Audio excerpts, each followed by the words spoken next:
So this is going to be a brand new campaign. I'm going to play Taurox the Brass Bull. So I think if I get the time, what I'm going to do is go through and play a whole load of the races, possibly all of them. We'll see how far I get.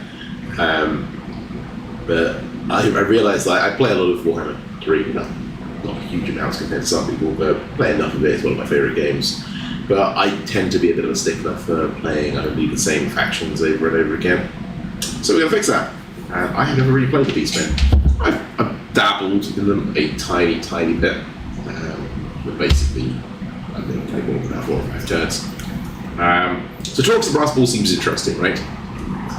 He's got a rampage, maintaining momentum from successive battles as Taurox rewards and bonuses. So I think he gets this thing where he can hit a battle and then he can move again and fight, and then he can move again and fight. He has this kind of steamroller mechanic. Minus 25% for increasing capacity of Minotaurs. Minotaurs with shields, so get more Minotaurs, which makes sense. The guy's a big Minotaur. And then what else do we have? My levels are a bit higher. Let's just peek this down a bit. That's quite impressive. Raging Stance is upgraded to Juggernaut Raging Stance, which increases the campaign's movement range and reduces raiding income. Okay, so he's not really a raider massively, he's more about running around hitting things. River of Blood effects in regions after winning battles. Okay, don't know what that does, but we'll soon find out. Oh, regional effect that decreased leadership of non-chaos races, increases leadership of chaos races, and increases chaos corruption. Cool. And then stacks it 3 times.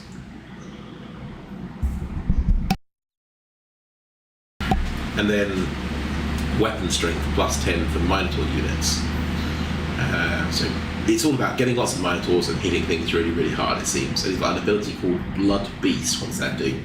2 damage per second for over 6 seconds in a 1.5 meter around him, and it burns it all. It's like he's lava and fire based, right? So that's his thing. Makes sense. And then what was the other part of that? Causes fire damage, good against armor, strong, yeah. Okay, so it's pretty weak, right? 2 damage per second. But it's the burn thing that's probably useful because it doesn't burn cause some debuffs, I think.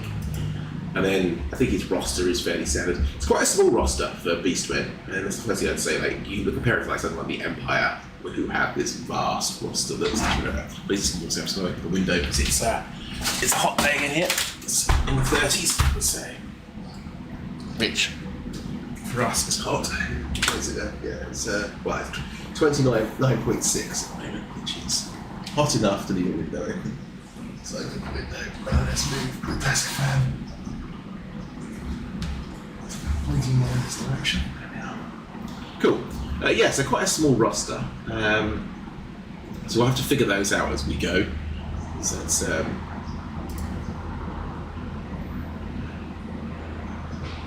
and looking at the map, we're starting over here, which is, I'm pretty sure this is like Nagaroth, isn't it? This is the Dark Elves, which will be interesting. So we should be able to sort of cause a lot of chaos in the Dark Elves lands.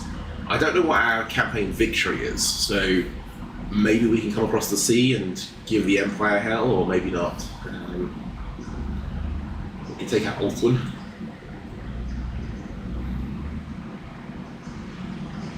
I think the Beastmen are cool. They were always one of the Warhammer factions that appealed to me a lot as a kid. I had quite a few of their miniatures. I don't ever think they were a particularly good faction. They always got a bit neglected because Games Workshop seemed to do this. The thing behind Warhammer is that they'll make like 10 or 20 factions for their games, but then they'll kind of put all of their focus and development into 3 or 4 of them. We'll see. Right, here we go.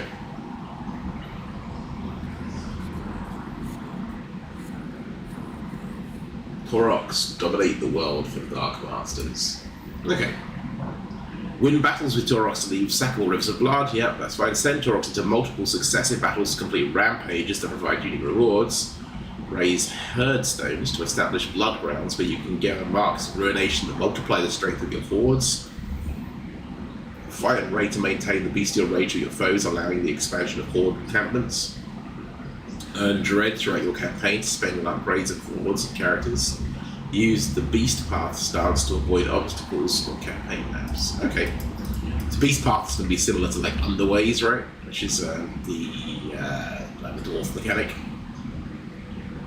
So capture and occupy the following settlement, which is Clarkarond. Before we do that, though, I just want to sort of take a bit of a survey. This is a part of the map that I'm not that familiar with. I normally play it like more in the old world part of things, the Empire. So this is all like minor factions, and I think where's Nagarond and where's Malekith? I think Malekith's like up here somewhere. I might be wrong on that, but I think he's north of this. I'm going to assume, yeah, this. I was going to say I'm going to assume this is Skaven, but it's definitely Skaven because we can see the corruption on that. So, and then we've got a few orcs over the side here, more dark elves all the way down. There's going to be not Beastmen, sorry, Lizardmen there. So yeah, Malekith's up here, isn't it? He's like in this there. Marathi's around here. Malekith's up here. The Crone's somewhere around here, I think. So. Okay, and then the one thing I want to do before anything else as well is have a look at these objectives. So obviously we've got capture a settlement, which is a minor objective. And then we've got this one here. So here we are. So all we have to do is attain 220 marks of ruination and destroy, sack, raise, loot 30 different settlements. And if we want to go for the big victory, it's essentially actually go across to the other land. Like this is like destroy the Empire, essentially, and Bretonia, and then kill the Oak of Ages. So, interestingly, we don't actually have anything that's tying us to these lands here, so what I might end up doing is taking out these bits, and then kind of leaving these guys to it, and heading off to the New World, but we'll see. Right, let's see what we've got in there. So we've got a Bray Burner, that is a Bray Shaman, okay. Oh, that's his name, Bray Burner. Bray Shaman, he's a wild shaman. I actually really like the wild shamans. We had a wild wizard in one of the Empire campaigns recently, and they were surprisingly good. Let's have a look at this. So, or is this different? Oh yeah, maybe this is different. Okay. Oh, it's Bray Wild as opposed to... no, it is wild. Yeah. Maybe I'm thinking of something else. I'm thinking of the Empire have like a wild magic guy, right? And it's a little bit different. Anyway, let's look at Taurox. So, Taurox himself, surprisingly not that impressive stats in some ways. His melee attack and defense are okay. The flaming part's nice. Leadership's decent. Speed's okay. Armor's incredible. Weapon damage is okay. I assume he causes fear, does he? Oh, he's got a passive augment ability. Okay, and he gets stronger and stronger as he kills things. That makes more sense. So he's got this kind of almost a mirror of the campaign mechanics there. And he's got the Blood Beast.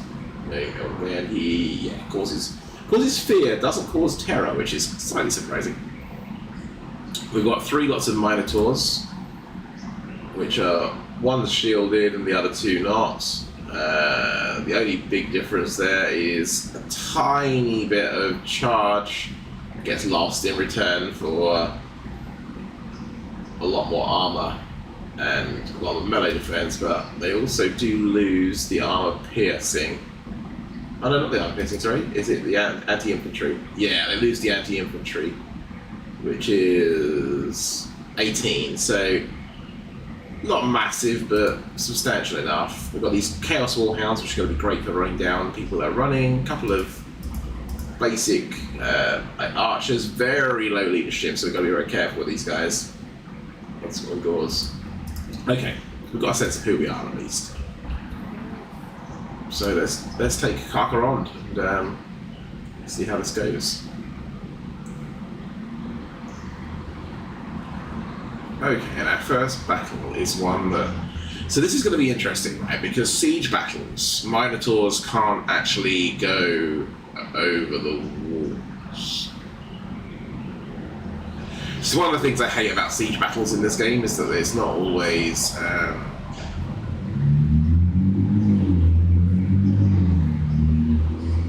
So I'm just gonna, honestly, I'm just gonna auto resolve it because it's a siege battle and I hate siege battles. So raise and advance is what I'm gonna choose here, which is going to get him some health back and allow him to carry on.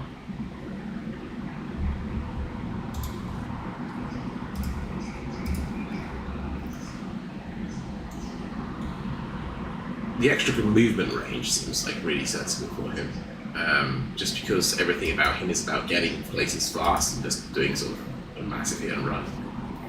What does Devolve do? Oh yeah, perfect. Devolve is like a big debuff. Is that one unit in range, or is that every unit in range? Yeah, it's everything in range. That melee attack minus 24 is really tasty. Like, it really makes them very poor at fighting. Cool, and let's grab a couple more. Maybe just some spearmen, maybe?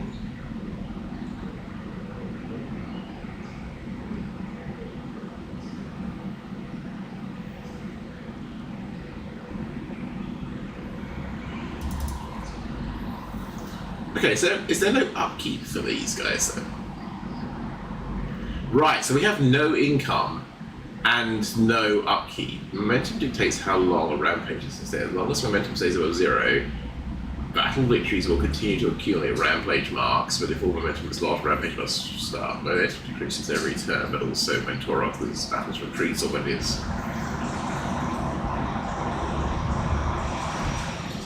Okay.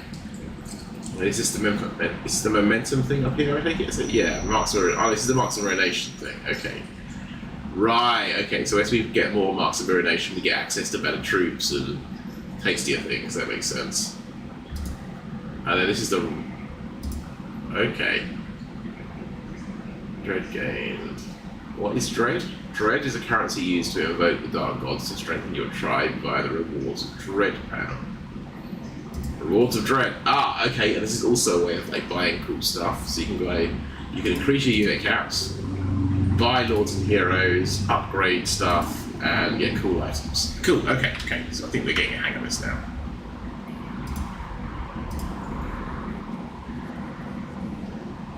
And then you can also upgrade the herd, right? Which is what's this thing here do? Hell yeah! Let's just upgrade that.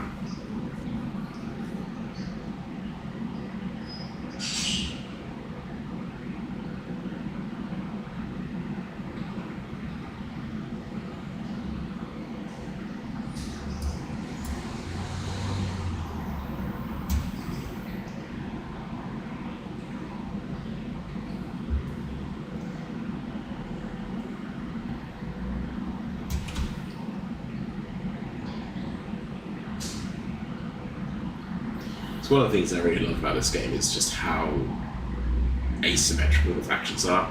I've been playing Total War since the very beginning. I had the original first Shogun game back in the day. And they've always been fun games. They've not always been perfect by any measure, but they have always been fun. But I think Warhammer sort of took it to a new level in terms of just like making it this incredibly diverse game where they had so much to do each time. It was it's really fun. Right, let's go do this way. Yeah, having like each faction having like wildly different stuff. It's, okay. If we just go like that, we can now directly attack. There we go. I will fight this battle. Yeah, so sorry, what I'm trying to say is that, so if you play Napoleon or Rome or any of those games, then there's some variation of the factions. They do have different ways of working, but at the end of the day, you're kind of constrained a little bit because you've got dudes with bows and arrows and swords. So they tend to like have more campaign features or other things that push you into slightly different tactics and such. Whereas like Warhammer as well, right? Like this faction that can raise the undead, and this one has like giant monsters. So yeah. So, right, now I need to be thoughtful here because my normal habit is to think of like playing the Empire, which means like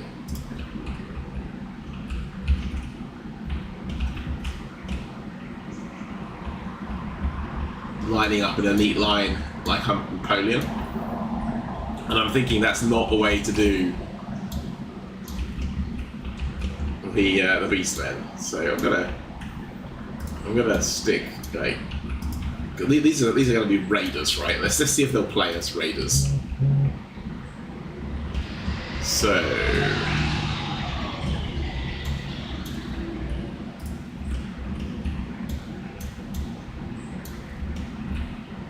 let's do something like that. I like to group them once I put them in there. Not because I actually want them in those groups as such, but just because it helps me understand what I've done and what I've still to do. Right, so yeah, he's gonna like charge in. We will actually group him into a locked group. We'll put the shaman behind them.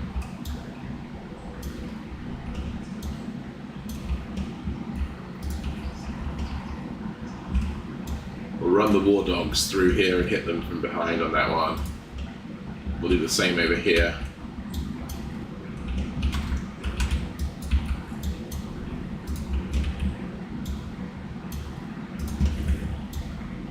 With big units like this is one of the few times where charging into the back of an existing fight is kind of viable because they're just so big. And we've got this spell, right, which is this hex that for 23 seconds massively debuffs their melee attacks. We're going to make use of that. Let's see how this goes. So, first things first, where's our dogs gone? Oh, I moved the same dog twice, that was silly of me. Let's move these guys up here, these guys up here.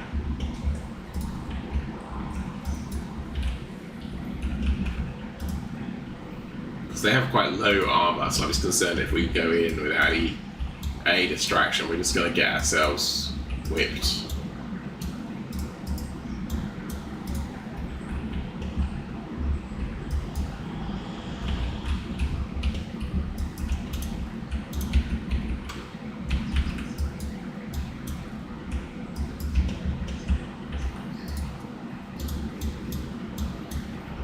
I use these guys as a screen.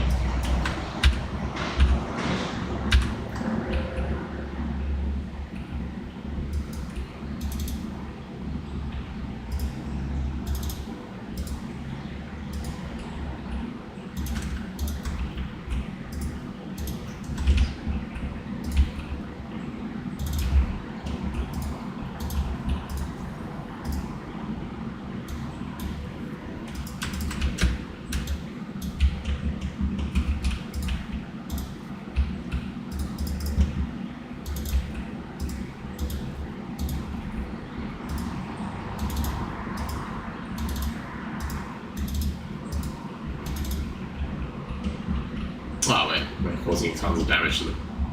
Okay, these guys are slightly better than I anticipated they were going to be.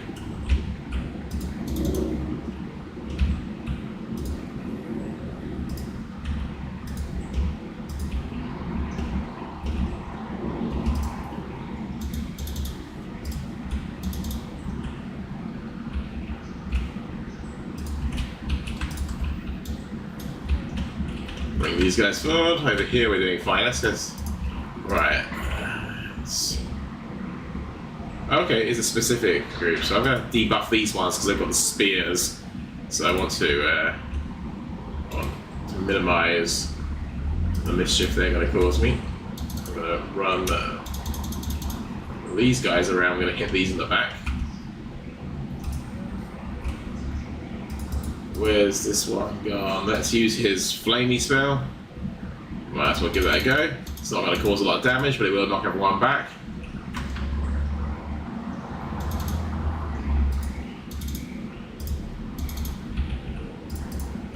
We got the Bray Shaman in there as well. Is the Bray Shaman kind of fight? Yeah, he's kind of fighty, the Bray Shaman. He's I think we're pretty much there now, aren't we? There we go.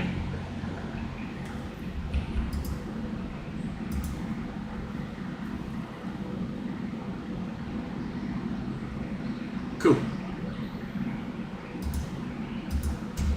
So they're stronger than I thought they were going to be based on their stats. I was surprised at how effective the archers in particular were. I was expecting them to be more like goblin archers, where they're kind of an annoyance, but not necessarily the deadly threat of, say, being rained on by the high elves. So actually, they were not bad, those guys. And the dark elf troops, they're quite heavily armoured as well. So it's not like you're peppering something very soft. Cool. So we can have loot and raise. Bestial Rage plus 10 allows for small additional movement.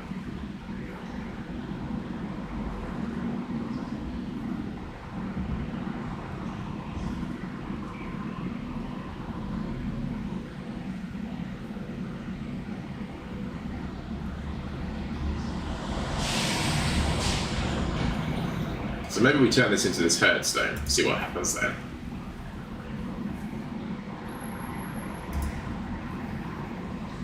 Cool. So the will of the dark gods, the meteoric rock from which the herdstones were hewn, once fell upon the world. By the same will you have raised one in their name.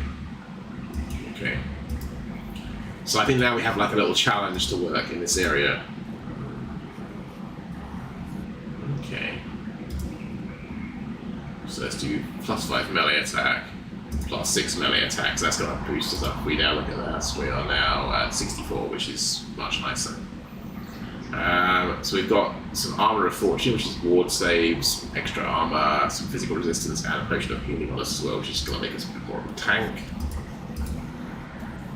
And then for our Shin, let's have a look. I don't know what all these spells do. So Traitor Kin, what does that do? It causes damage to combatants strong versus characters and single combatants. It's interesting. Vile Tide is an explosion, strong versus a single unit. 23 damage. Okay.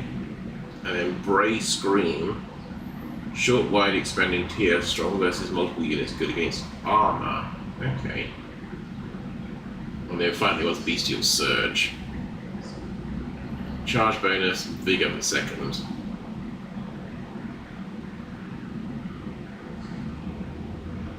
I don't like the loss of vigor on that. Let's try Brace Scream.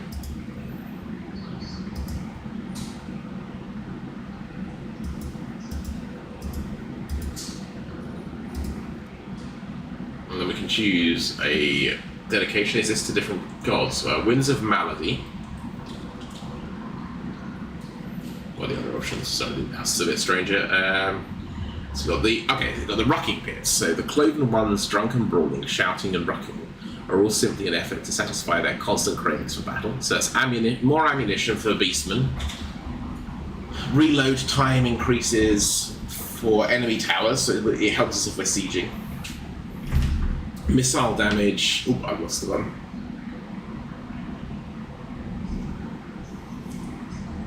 Minus 30% for towers. Okay, yes, that's really good if we're going to be sieging. I don't think we're going to be sieging here. Winds of Magic Power Reserve boosts, improves line of sight over all regions in blood grounds, and gets us Harpy's ratio. Okay. Casualty replenishment rate +5 for the local region, horde recruitment capacity, chaos undivided corruption. That seems quite nice. Campaign movement range for less for enemy armies. Small chance of plague. Each turn. I'm going to say the second one is quite nice. This thing here. Carrying offerings. And we can't recruit, it seems. I don't know, why can't we recruit? It's because we already exceed these numbers, so... Oh, it's just the Obsidian Peaks we can't recruit. Okay, so we can recruit from this up here. So let's just take one more of these. In fact, let's combine these together and kick these out. So I think it's 15.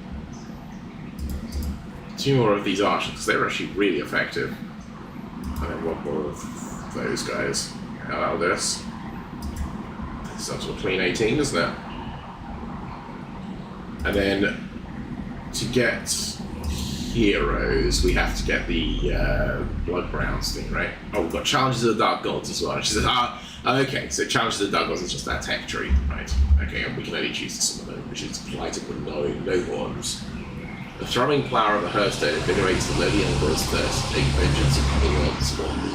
So we get more leadership for Ungors and a bit more melee attack for Ungors. So yeah, nothing very exciting there, but it's good. Although the second one, Raining Blood's going to be good, right? Because that gives us better reload time and a bit more ammo for the archers, and I quite like those archers. Gotcha. Okay, and it looks like... Oh, okay, so it tells us what we're doing. We've got to win 5 ambush battles, 5 siege battles, and perform 2 rituals of ruin to get all these other ones opened. And then there's also... Oh, okay, yeah, so... 4 battle... Win at least 4 hero... Win a battle with at least 4 heroes in your army. Have 3 characters at rank 15 or above. Perform 5 successful hero hostile actions. Kill or wound 5 faction leaders. Win 4 battles in a single turn. Summon 10 units in battle. Dominate the world, which is create Hearthstones in 3 different climates. Okay, they're pretty cool.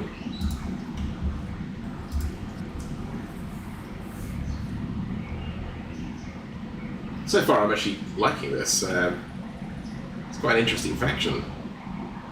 I don't know why I'd never played them before. I've had them like, as a DLC since Warhammer 1, and other than like a little dabble in them, I've just never quite felt the need to play. But it's going to be quite interesting going through and playing all the factions I've never tried. But yeah, so far, so far. So I think what we've got to do now is like dominate the area where this ritual thing is in. I think that's how this works. Oh. Some of the Dark Elves have apparently fallen, which is cool. Construction's complete, and the plight. Okay, yeah, so we can just let's go back in and pick our next one. So we've got a choice of everyone's moves faster, which is not bad at all actually. Character or leadership +3, and leadership aura size also good. Oh, these are decent. Weapons strength +10 when fighting against dwarves, high elves, wood elves, dark elves, and men also really good. Or so I want to go with this Raining Blood just because in that last battle we had, that the archers outperformed what I thought they were going to do. So now with this, we have to like so it marks on the map where the other things are. So we've got to get Hotek's Common, and we've got to get the Circle of Destruction. So we're going to go for the Circle first, just so we don't have to provoke Hotek over here, which is over there with the Vampire Coast. Cool. So they are going to have trouble because Alyssa here is currently in speedy stance, which means she can't run away and she's going to be debuffed during the battle. So this is not going to be a fair fight, but hey, let's do an unfair one.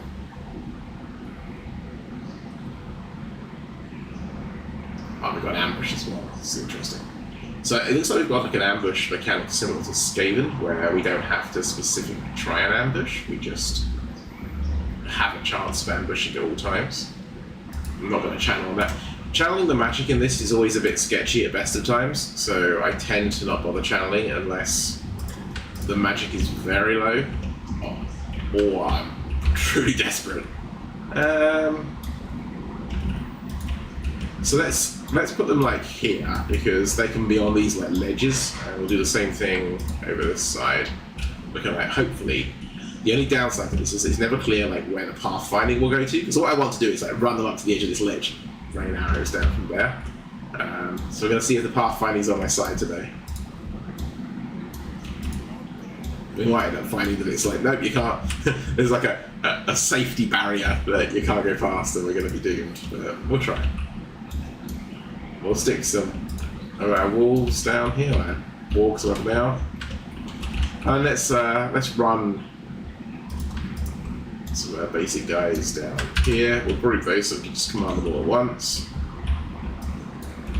I'm just going to do the same thing I did before, which is just like group these up. So the reason I do this is it just moves everything to the left, and it's just a little bit easier to see what I've still got to do. I think we'll run our main guy straight down here, right? So there's Taurox, and then let's give him his bulls to accompany him. We'll group those. We'll put our shaman independently there. Those guys have been set up already. He's been set up, so it just leaves these ones.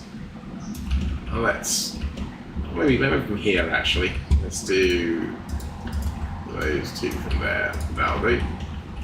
Right, so let's start with running these in. Let's run this one down. Let's see. Oh yeah, so they're going to let us get. Right, that's what I wanted to do. Looks like the terrain's going to play nice with us, which is good.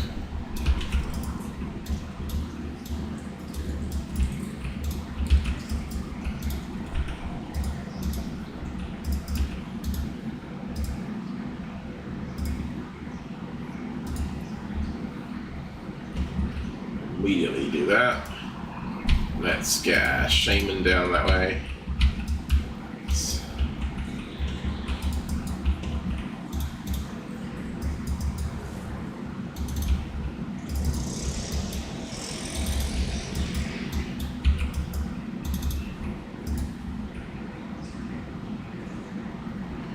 There's our shaman. And we can do not devolve. Actually, no, we can do devolve. Let's do a level 2 devolve on these. Massively reduce their ability in combat all at once. Seems like a sensible move.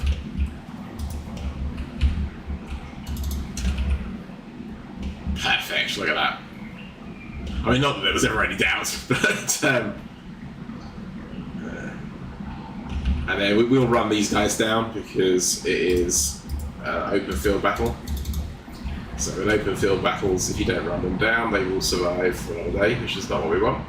Where are these ones? Let's run this fella down.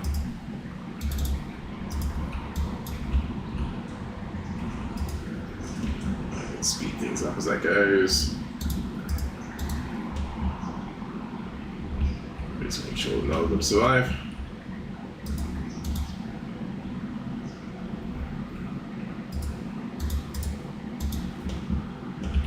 We're generally faster than everyone, so he's almost down now. Yeah, there we go.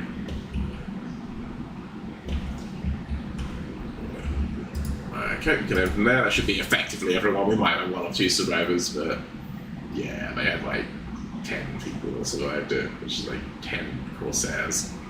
Really not an issue for us. The army's completely gone. Yeah, with open field battles, it's always worth running them down at the end of the battle because otherwise they can end up being still a significant force. If they escape into a settlement, they can just make sieges that much harder and so forth. Get rid of them while you can. With town battles, not such an issue because it's always just over anyway. Right, so we get to choose now. We can choose. So we can spend Bestial Rage on getting favour. We kind of want to keep our Bestial Rage up, I think. That I'm getting a little bit confused here because there's too many systems. So this one's the Bestial Rage, right? Yeah, so this is the Bestial Rage. We're currently at this level. Bestial Rage is... Oh, okay. The Beastman's primary means of achieving growth. Oh, okay, growth.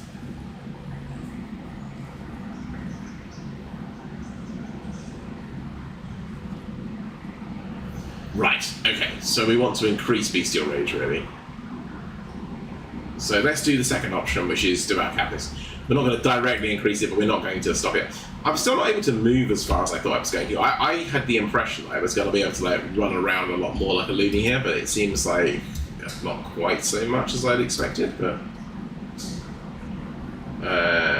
fair enough. So that's all good there, that's good. Let's upgrade me. I'm going to take more melee attacks, so my melee attack's up to 76 now, which is really nice. Didn't get to try my brace for any damage, which is a shame. What was the trait to keep one again? That was...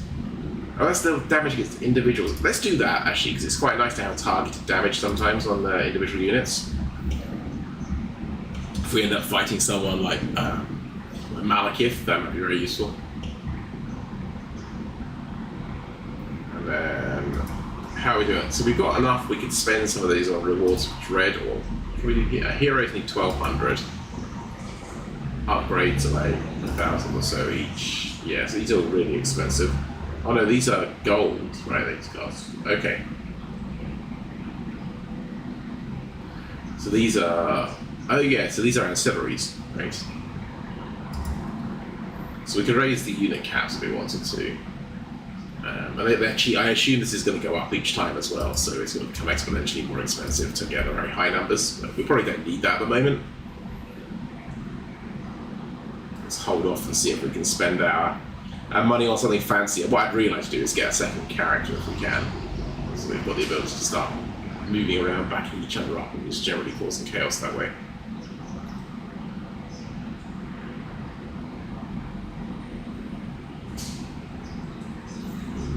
Let's see.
Okay, let's see where we're going.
Okay. I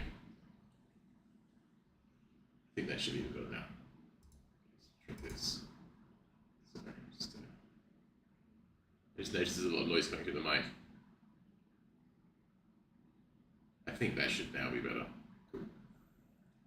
Right. Let's I'm gonna do it this time, yeah. Old man tries to use computer fails. There we are. Right.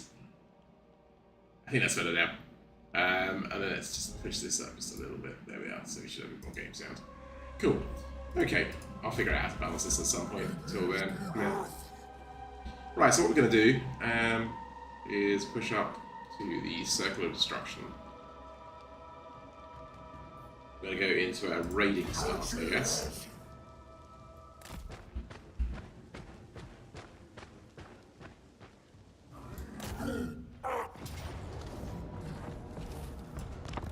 And fight our battle. Be nice and straightforward.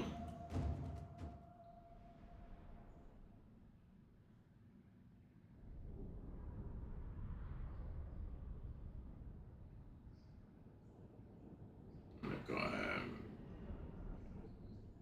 900 troops. Fairly straightforward stuff. Not really hitting anything hard at the moment, right? So, oh, it's the same map as we did before, right? So we do the same thing. I think this worked really well. So we start with like some doors over here, and then we'll a separate one left here, maybe, that kind of up the front. Gonna rub these across. These are in the right place already, so we'll happily leave them there. We'll pull these over to the side here so they can come running in. Have these guys coming in behind them.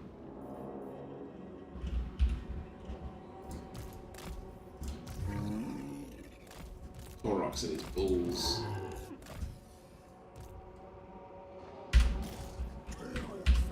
Put those into a fixed group, and we'll put these into a fixed group behind him.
Let's try this strong versus combatant, single combatant trait as well. Okay, it's interesting. So it's actually gets everyone in the area.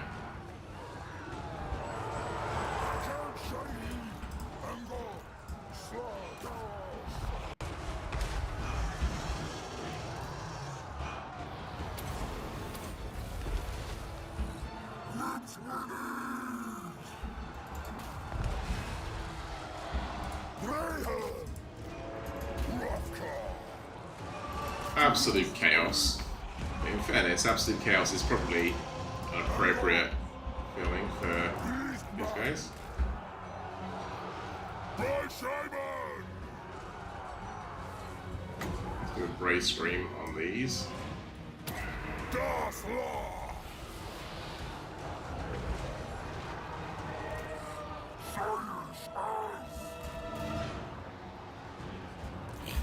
Uncles! Cloven ones! Let others die!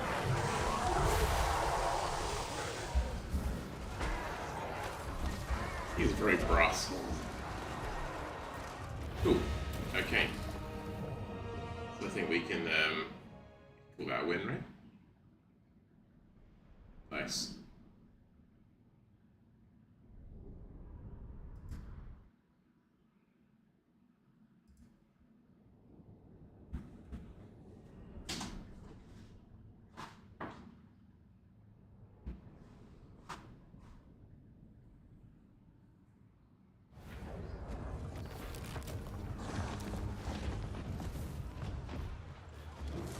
Can't put a herdstone there because we've already got one, that's fine, makes sense. So we can raise and loot it, get more bestial rage.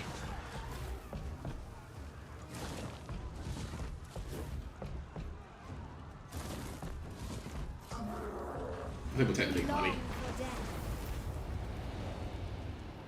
So, Ritual of Ruin is now available. You've caused enough destruction to now perform a Ritual of Ruin with your herdstone. Performing the ritual will prevent others from colonizing the ruins, while the surrounding blood grounds will grant you marks of ruination, which will elevate your warhead status. Alternatively, you may continue to devastate the blood grounds as much as possible and perform a ritual later to gain the maximum marks of ruination. Okay. So we've got a few things here as well. We've got +5 when fighting against the Dark Elves. And we've got a fancy magic item. She's died in battle. Fate been destroyed. So the big question for us is, do we want to bother Don't test me. fighting these guys? And I want to see how many settlements they have. So they've got 3 settlements at the moment. I don't know where their third one is. Maybe it's somewhere over here. But this one is their problem, right? Which is it sits. Sing the songs of So, do we care about bringing that into the fold? Is that question, I guess. We would get 4 more marks of ruination, right? Devastation, and from raising the settlement, devastation is also earned by winning battles in the region. So we'd also potentially get some extra from the battle itself, I think. And then we could also get this one over here. Maybe we can get this one over here. I'm not too sure I really want to go and poke the bear when it comes to these guys. They're not causing us any trouble at the moment, and I've done things like that before. I need to regret it. So I think we'll get 2 more speedy dog units. What's bullish metal do? Ward save 5, melee defense 5. Yeah, let's take that. We can't move any further this turn ourselves. We do have the option to upgrade our settlement. Looks like give us humble recruitment capacity +2. That's very useful. We just go forward from there.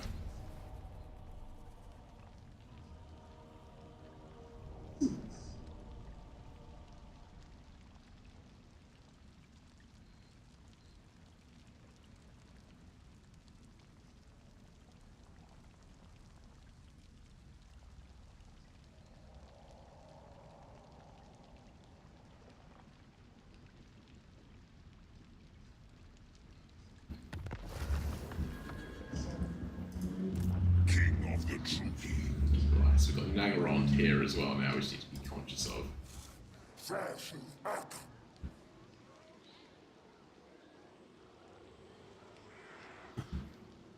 Apparently we were meant to capture this settlement, so we're able to win that. Okay. Already fussed about that.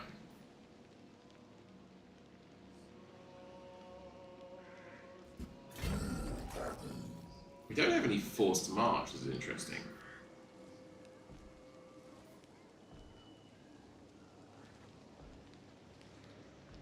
Ah.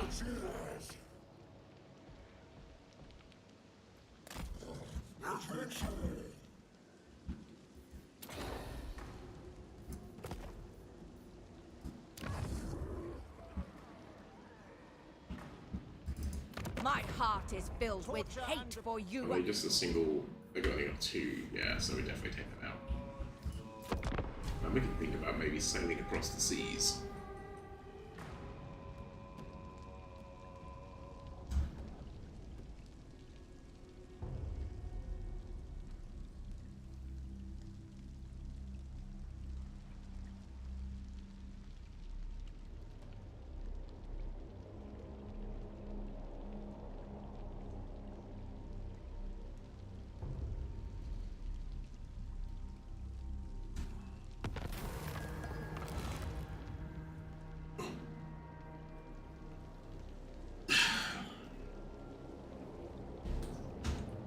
Gorball.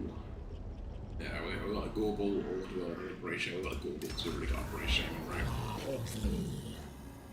This is, yeah, like. Why is our assassination hero Gorball? That's interesting. I thought it was going to be more of like the Empire Captain, but apparently not. Okay, we're essentially going to try and get to here, so let's just run.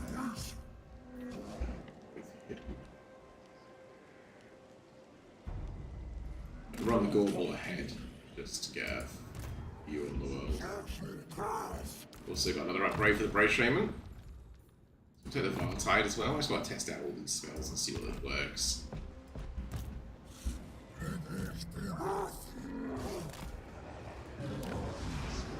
Shields more visibility. Cool. We can see their main, they're weak as anything. And is that? That's the Sisters of Twilight. Yeah. Keep away from the other wood elves.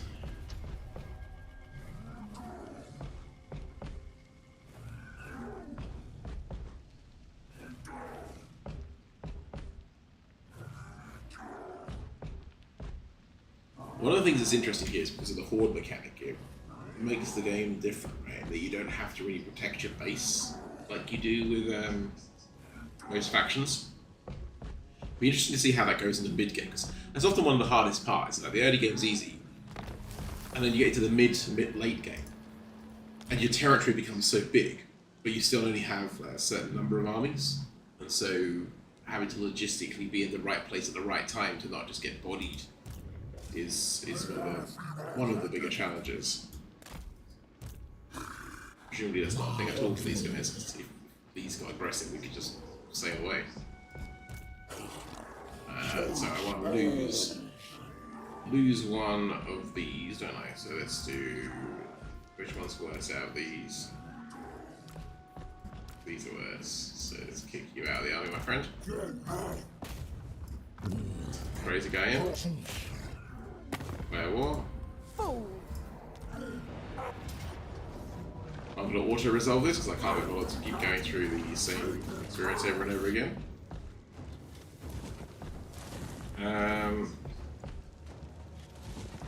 3 plus 8, right?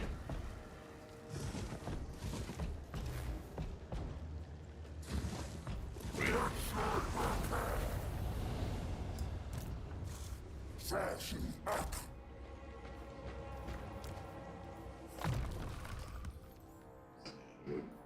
Do training with him, so he's going to boost the quality of the rest of our troops, which is probably a good use of him for the time being. And then we might just turn some more melee defense on Taurox, just to make him even more of a tank. And I think this is now essentially where it needs to be. We've only got potentially 4 more we could get, and we'd have to start a whole faction war for that. It doesn't feel like it's worthwhile. So Your strength grows, mighty lord. You can now spread more despair across the land by raising a new horde and erecting multiple herdstones for more blood grounds to hunt. New horde buildings and units are also now available. Excellent. With the herdstone ritual cast, you have increased your standing with the dark gods and elevated the Bray herd. You may return to these lands later if you wish, but for now, you should use your newfound strength. Fresh blood grounds await. Excellent. We've gained Butcher, so +5 when under siege. Well, that's unlikely to be happening, isn't it? Because no one's going to siege us. But can you even siege a tribal people? I don't know. Maybe not. We want the +10 weapon strength. Right, and I think we're going to do exactly what we planned, which is let's sail. Let's leave these dark elf shores, go and say hi to the Empire, because that's our ultimate goal, right? So the short campaign doesn't really care where we are, and the long campaign wants us to be killing the Empire and Quran. So let's go and do that. There's also a treasure down here we can go and get. Oh, the Dark Moon. More sleep, the ascendant, usurping the suns from the place in the firmament. The world is awash with sick and terrible hue. Such an event is almost unheard of. It's a call to the Beastmen, a sign that their herd is an opportunity to dominate. Lead them, Beast Lord. Seize the glory. Okay, so we can have relation ritual, certain income. Well, I came at the wrong time, didn't it? If it was 1 turn earlier, we would have got a big bonus in that ritual.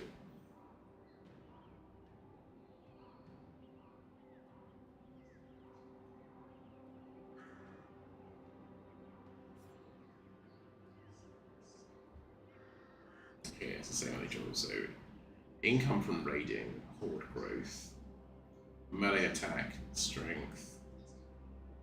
All damage units will be fully removed. So here's a minor gripe with this game. It often throws things like this up at you, and you can't. Like, this is a modal, right? So you can't do anything until you pick one. But I can't now go and check how many of my units are damaged. So it's like, well, I don't have access to that information. It does this a few times as well, where, like, for example, someone will declare war on you, or they'll ask for tribute, and if you say no, they're gonna, and you're like, okay, well, I wouldn't mind just going and having a quick look and seeing, like, are they strong? Are they weak? Are they close to me? It's a stupid design. Stupid design doesn't need to be like that. Set by these. We just have bestial rage, I think. A quest has been issued, mighty lord. A great adventure beckons. Okay. Got a quest to fight against some dark elves. Get a load of money. A thing called the Rune Tortured Axes. Okay, yeah, so that's like his special little dread. That'd be pretty cool. Should probably do that.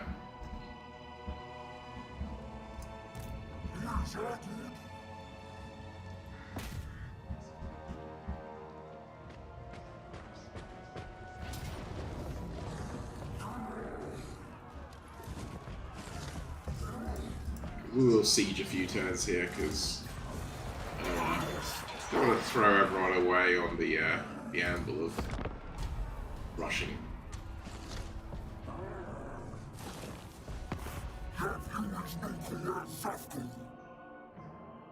Okay, no war on us, that's fine. What are they gonna do?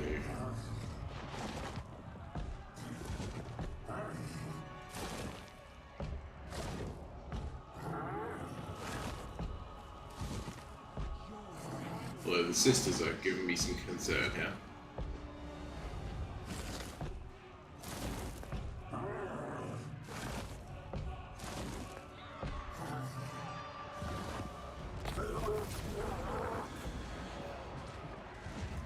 Okay, new mission to grow.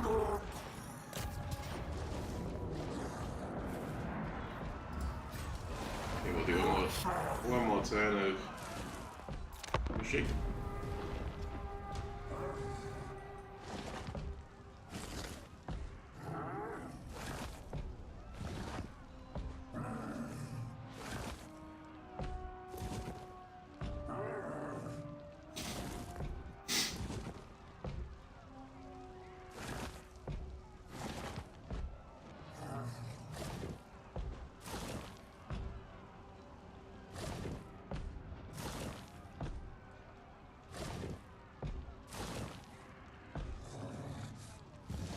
This has gone back away. It's good.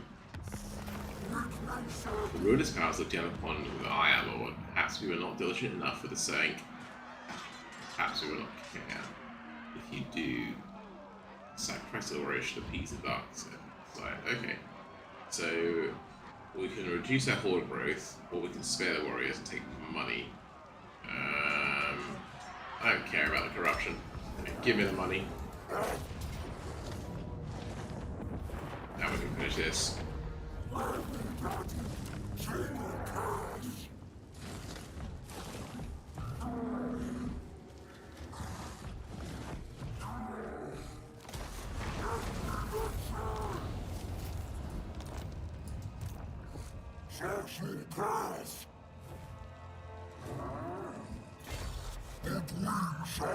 Although we're gonna literally sail across to here now, so let's figure out how we do that.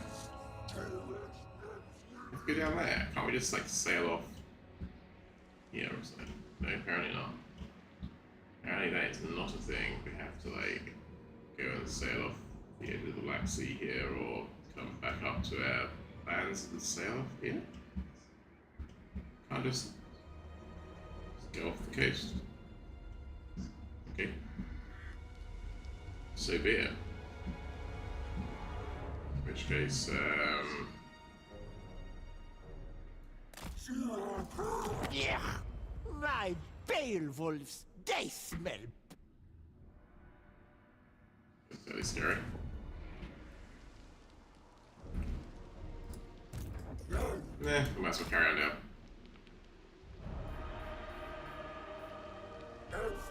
Okay. So that's sad. This in, which is going to give us Centigores, which sounds awesome. Who doesn't want Centaurs in their army? Voice of the Dark Gods, more leadership. Okay, yeah, that's cool. Vigor loss reduction. Ah, this is really good. So vigor loss is like one of the biggest things, right? Because vigor is a permanent debuff to all of your troops throughout battle. So 15% reduction to that, and also faster troops to get in there, which seems to play to our strength. Let's do Bestial Surge now, just so we've got that. And then we can make this guy good at melee attacks.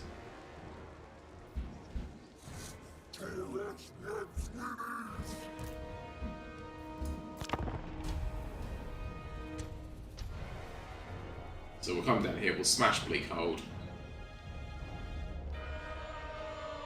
Come around. That little thing there. A lighthouse. Can't tell. I think it's meant to be a lighthouse down there.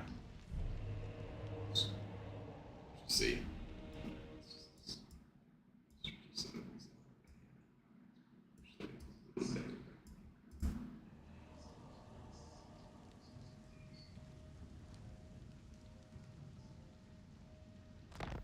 Okay. Is it a lighthouse? Yeah, it's a light. Maybe it's a wizard's tower. Okay. Not that it matters that much, just I wasn't expecting it. Alright. So we'll declare war on these. Says that they're a nasty foe, but I think we'll be alright on them. Call them off guard, right?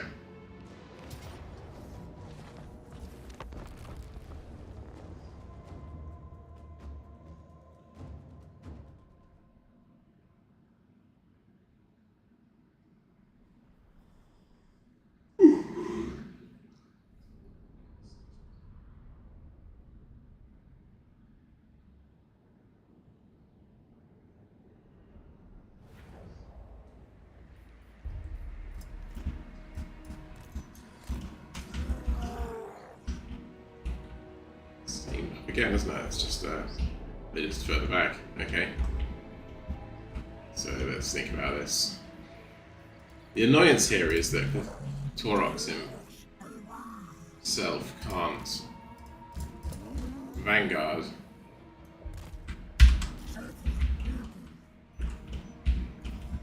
So I think we're going to have our dogs over here like this. Have a couple more dogs. Here, let's go through this way. We'll probably take our bowmen, do a similar thing up here, and then we'll treat these as kind of a screen.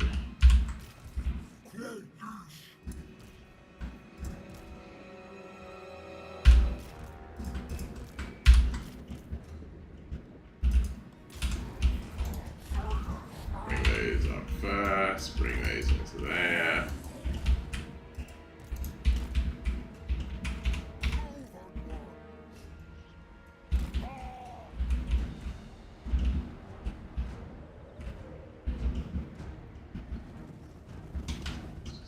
These are all combined arms, right? So there's nowhere that's like terribly going to be safe. Dervishes are cool. Love the look of these ones. Horses are awesome.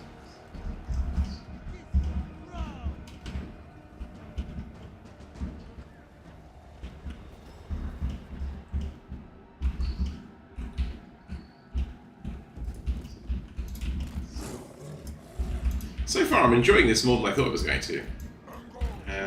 I wasn't too sure what I'd think of it, truth be told. It's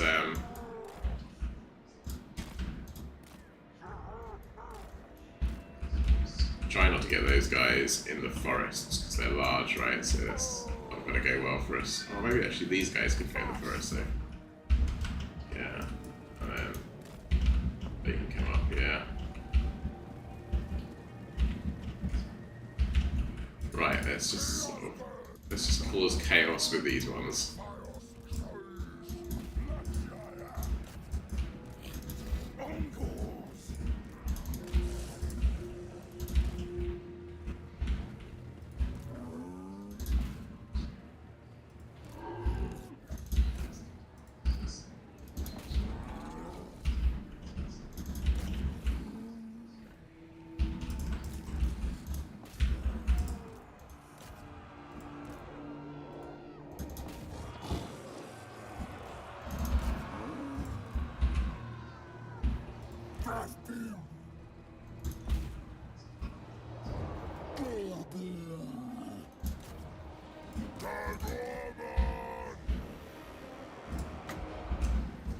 Try that new spell as well, see how that works.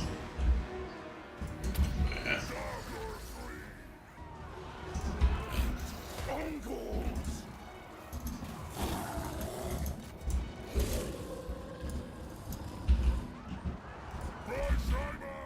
Where's the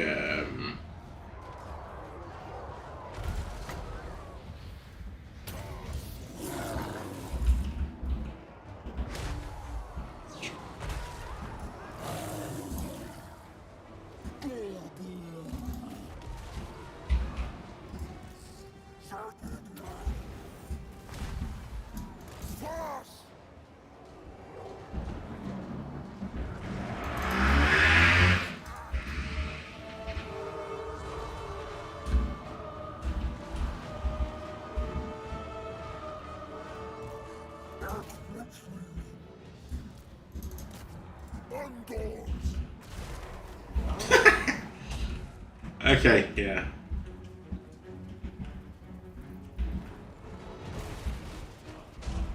So he's getting double bodied by Minotaurs now. I think we've wiped him all out, but he's just... Is he, like, unbreakable? Very stubborn, maybe.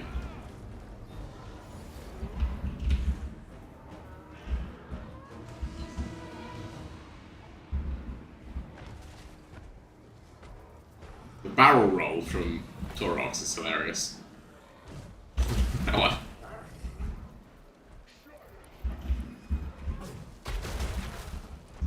Oh, way to go. Barrel rolled to death by a Minotaur.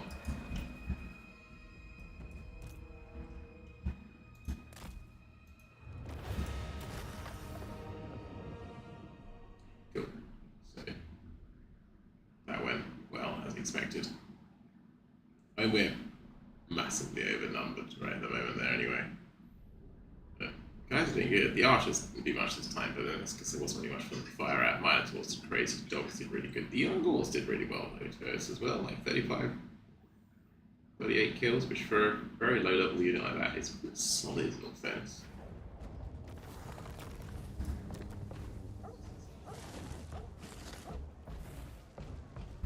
Do we want to raise another Hearthstone? I mean, it's tempting, isn't it? We're gonna have to fight this anyway, let's do it.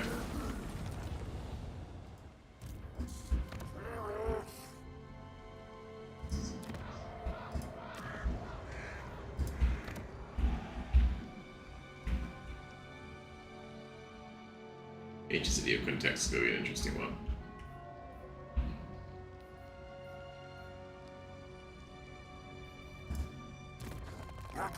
Alright, Taurox, what are we going to do with him? What's this one up here? Hello, Lord.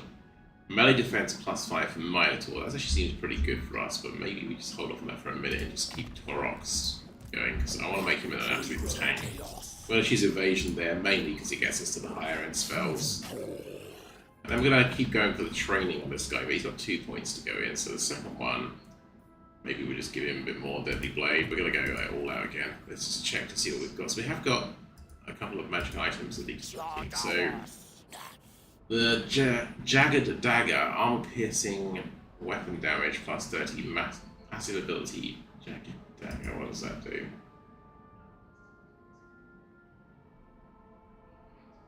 Much faster power recharge, that's quite nice.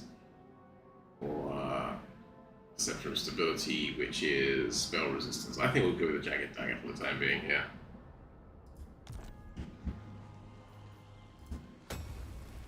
We've also got the ability to like buy some access to things now. Do we have recruitment ability? Yeah, so we can actually recruit. So if we got rid of these guys, say, and these guys, because they're both rubbish, we could get ourselves some. Oh, get Trigor Chariots as well. Maybe we get rid of one of these, and we get a Trigor Chariot, Centaur with great weapons, and a Centaur with standard stuff.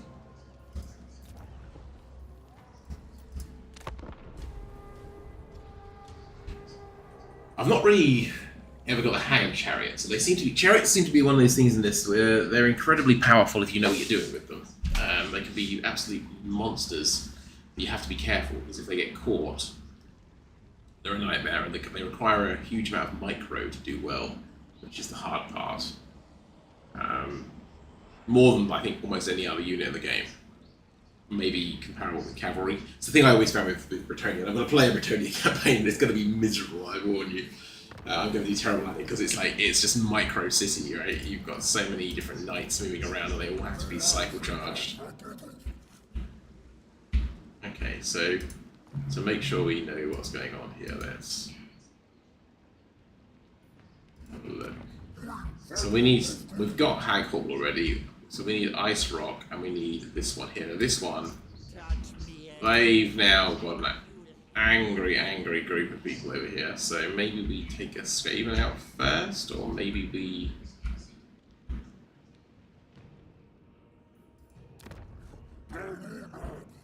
we could try and ambush them, right?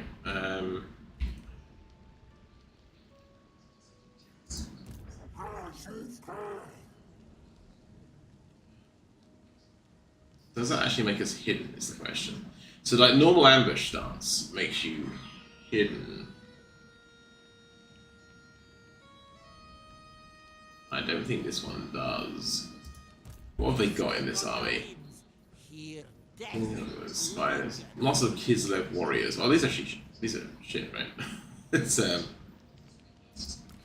yeah, these are like pretty weak. So I mean, it's not a terrifying army. I don't know what these last two will be, but there's nothing in that army that's making me think, ooh, that's really scary.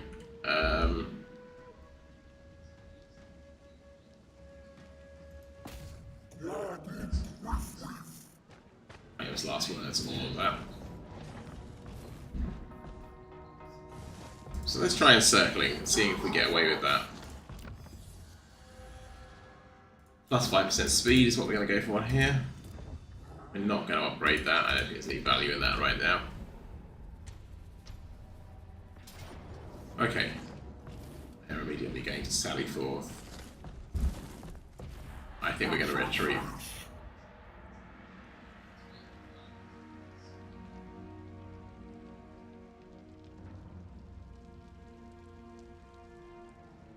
We want to kind of pull them out of there, right? Soften them up a little bit first. It's not necessarily that we're going to lose the battle, but we're going to take heavy casualties, which will then cause us trouble.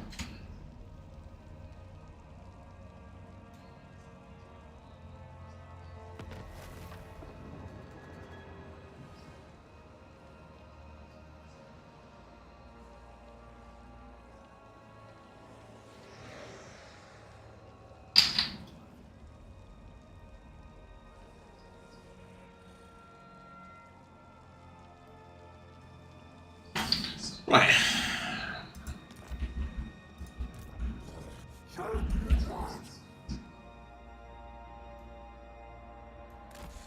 Let's put pressure on them by coming and hitting their city behind them.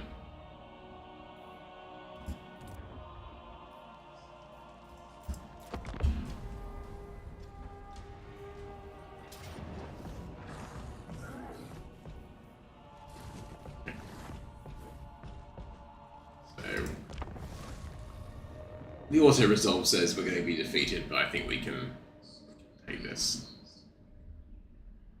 Because those main troops just aren't. I mean, our main troops aren't very good either, is I guess the issue. The only thing are they all anti-large? That's going to be the one thing that's a bit of a pain for us. I don't know about the.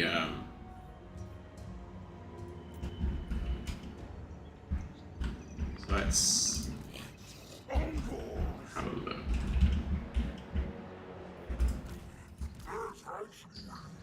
Oh, I've just seen that there's no forest penalty for which makes absolute sense.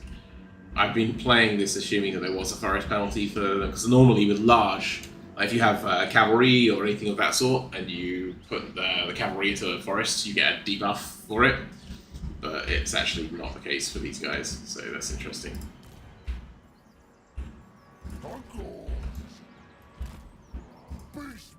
Let's spread these out a bit.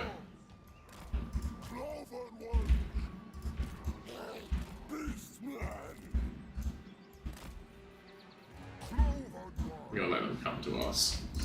They've got no great ranged ability, I don't think, so there's no need to rush them. We can let them come charging into us, and then we can punish them for their attack. Do I get a forest penalty on this thing? Maybe.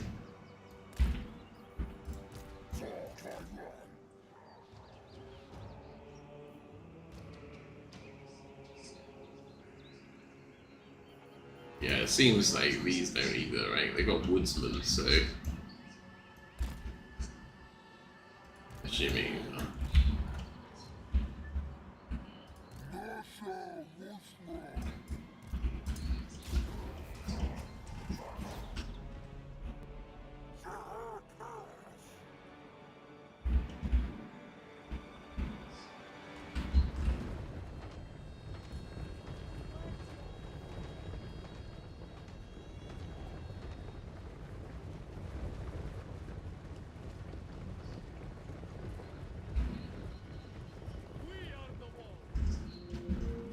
The anti-large is going to be the annoying part of this, isn't it?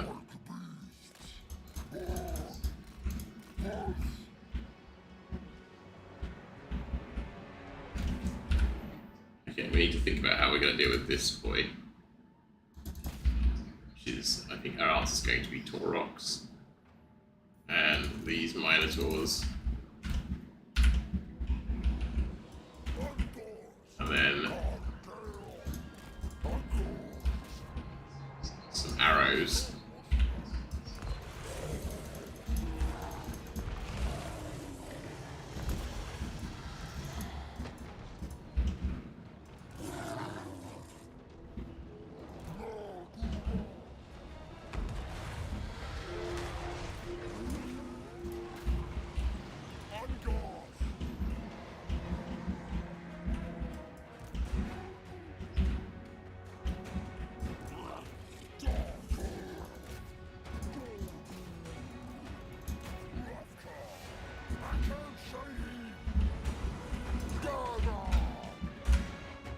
A little hard to see what's going on. It's one of the things that puts me off the Beastmen.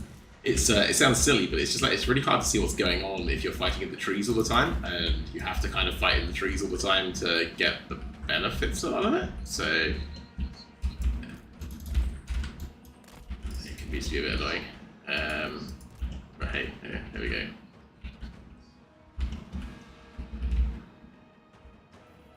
So what's going on here? Where are my people? Where are my people? There we are. Okay, so I've got some Minotaurs here. Who are these? So Centaurs and Minotaurs. Okay. So let's smash into these with this. Let's bring the Centaurs.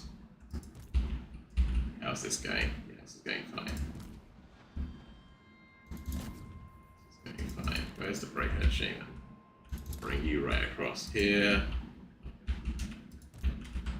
You mate, you're gonna run up there. You're gonna run up there too. Centaurs are great weapons. Let's bring you around the side as well. Right.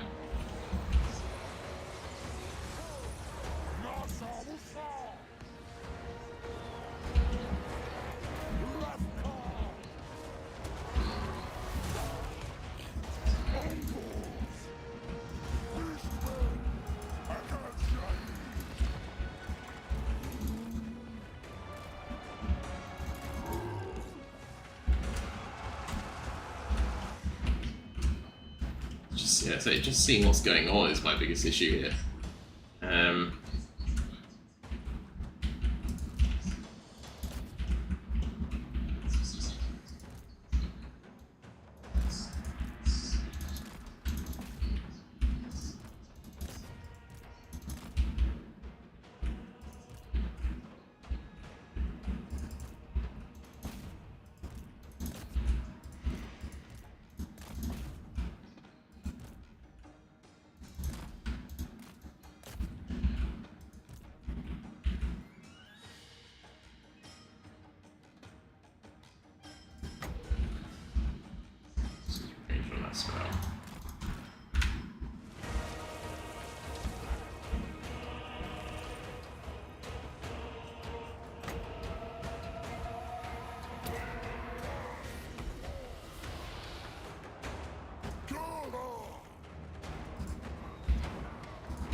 this thing.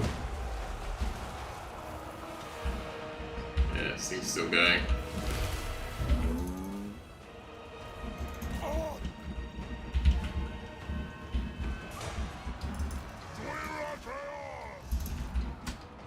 Now, to your service, and go. Very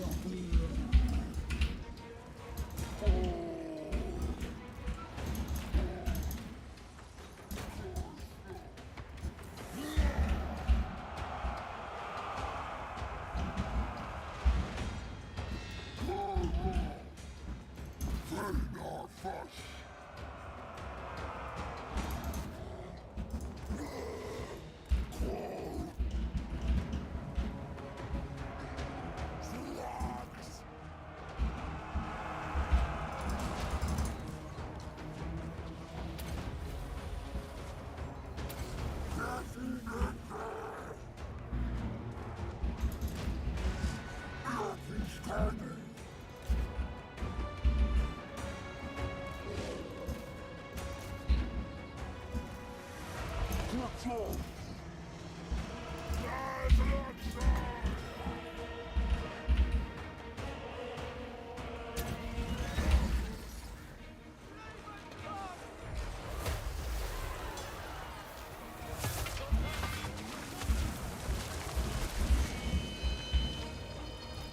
Chaos burn!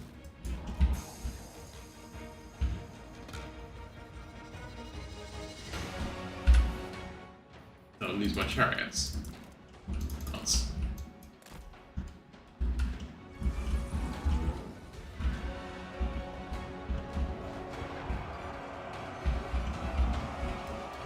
Chaos burn! Uncle! Dark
beast!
Frequent Munia.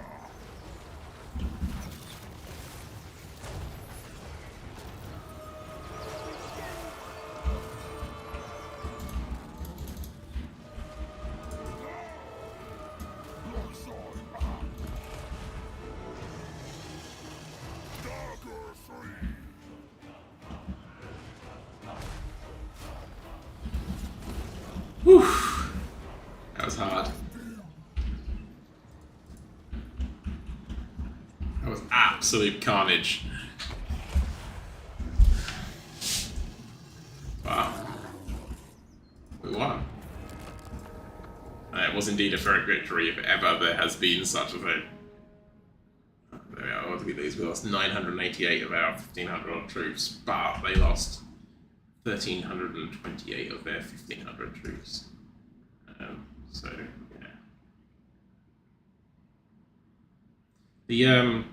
The warriors were much tougher than I was expecting. It's just unfortunately their whole army was well primed to be anti-large as well, and that big monster thing was tough. I don't know what that was. Elemental Incarnate of Beasts, was it? Replenishment seems like the obvious answer at this point.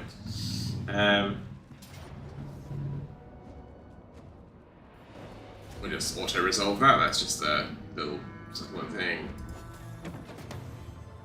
Really very important, right? I don't know what value that brings to us now. Is that just a little buff in that zone? It's not like we're getting any income for it. It's not a true settlement, so... Let's see.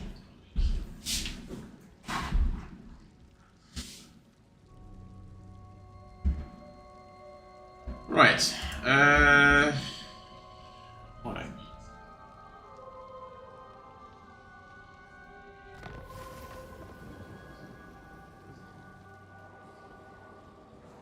Okay, we've completed the challenge. Which is the consume order.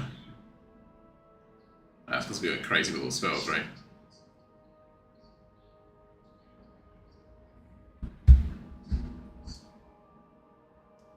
So, I should do that.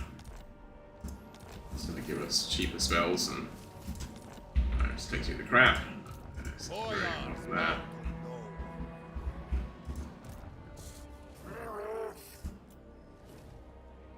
We need a chariot back.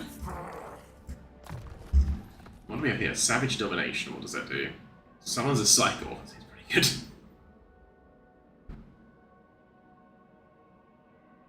Or massively improves their attack at this expensive armor. I want something of a cycle. Oh, we get another one. So we're going to do Magical Reserves next, which is just straight up more Winston power capacity. No good having lots and lots of melee defense for Minotaurs will take.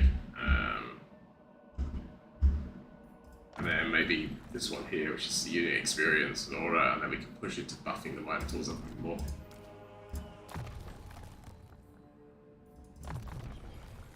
Deadly Blade.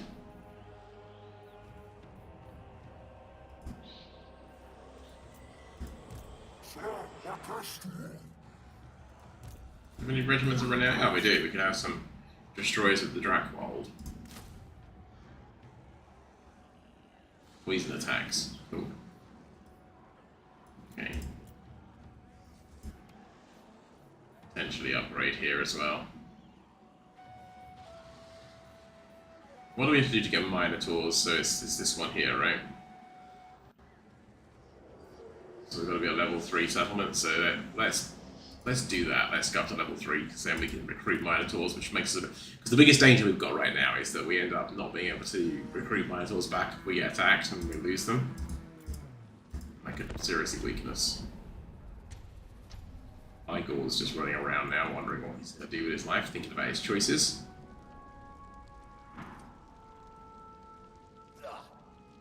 I'm liking the pacing difference.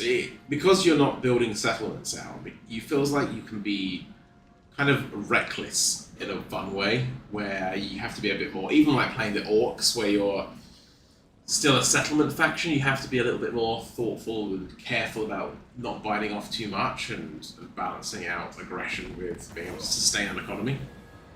But recruit an additional lord. We are getting there, aren't we? We could merge these, right?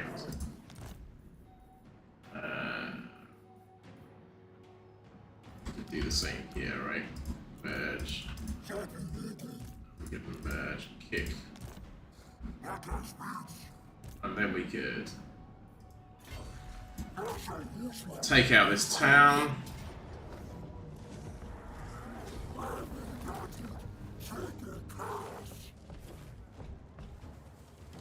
And then we could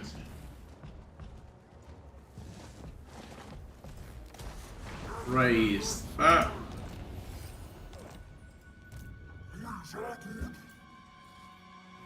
And that would allow us to. So how have we got? We've got 4 archers.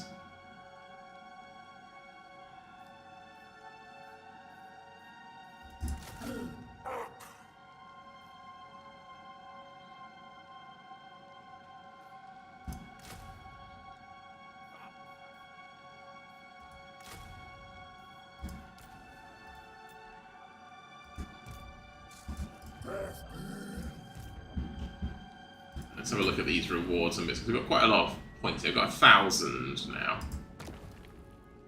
Haven't quite got enough for a new lord, but I think that's what we're saving for, right? Let's just keep pushing towards that. We've got 14 in this.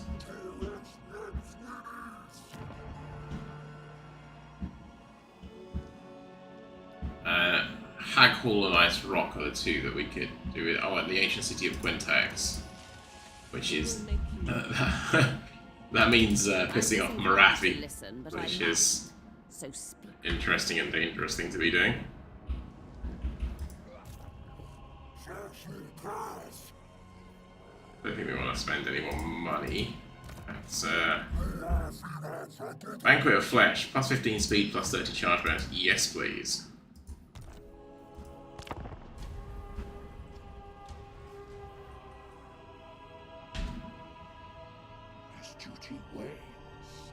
Well, so far, I'd say that this is one of the better campaigns. I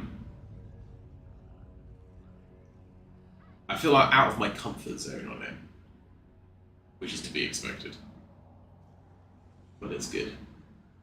Be interesting to compare this with the Khorne campaign, because I understand, I've not played Khorne, but I understand that Khorne is kind of similar. So it'd be interesting to see how that plays. Okay, it's another full moon. So Ruination Ritual plus 10. Okay, so these are all going to be the same, right? So we can have. Do we have an instantly casual replenishment plus 10? Almost 5. Forward capacity. Right. We want casualty replenishment rate, right? Because we've taken a bit of a beating recently. And then we want to nuke their little army because it seems like the obvious thing to be doing right now. I'm not going to bother fighting that, it's just 4 people, so.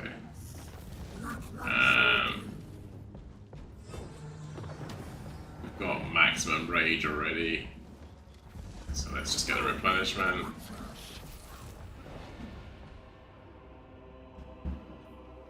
And then the question simply becomes,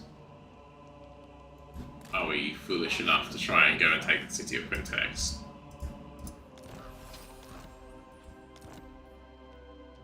We've got a lodestone, which is really nice. So let's just go through this. It's just telling us we've got a load of stuff there. Right, let's.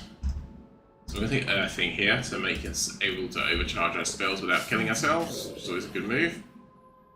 For our bull, we are going to add its melee defense. It's a bit low at the moment, isn't it? So that'll keep it more sustainable in battle. And let's just have a look at our magic items.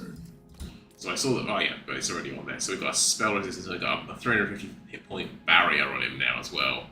Might not sound like much, but it's nice. It's recharging health, right? So Apparently we've got some ancillaries. Though, which is called Growth, that's cool. We've got Helm of Discord we could have.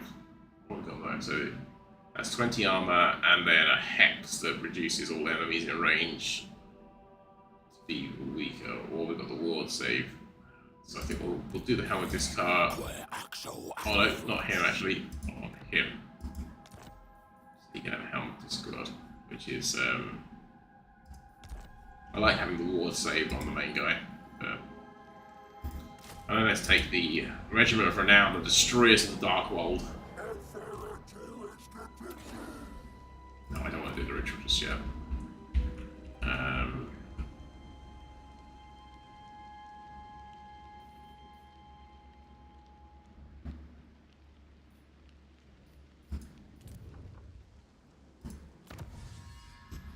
going to choose one of these, which is, so what do we have to get that open next month? So, one ambush battle, we've got to do more siege battles, we've got to do...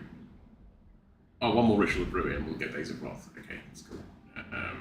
Although that seems to open up a whole load of things. But we've got some minor stuff in there. The rest of it's not that useful to us at the moment, only because it's all focused on like really strong troops that we don't have access to. But we've got a little while. So let's use speed. Everyone can be speedy.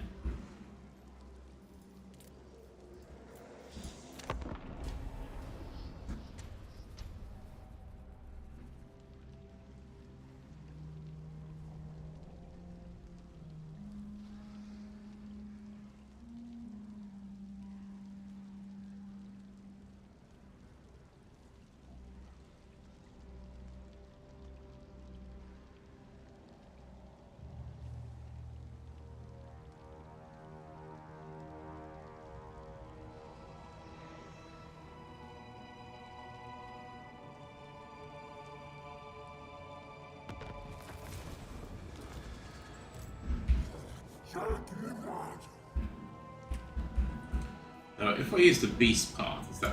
Yeah, the Beast Path will get me, okay. Beast Path will get me straight to the city.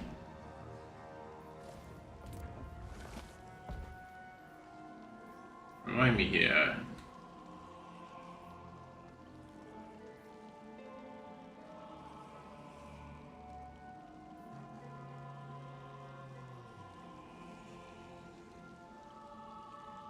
No, there's nothing there. It feels like it's really important right now. It's nice to have stuff, but it's a lot of money. It's 2,000 for something that's kind of a very temporary fixture. That's fine. They're gonna take out this stone over here. That's really not relevant to us, right?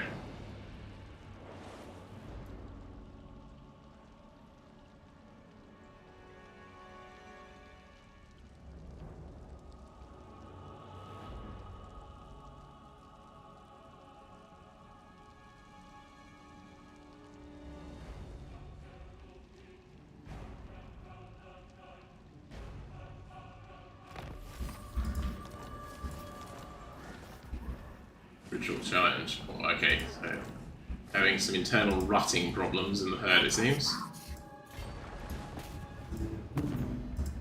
No. And immediately, we're going to hit and run on this one.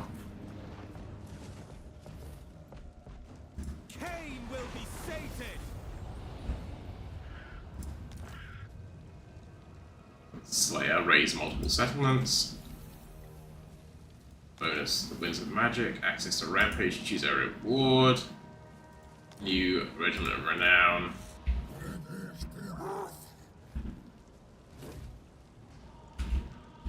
Oh, honestly, we just want to go back over this way so we can...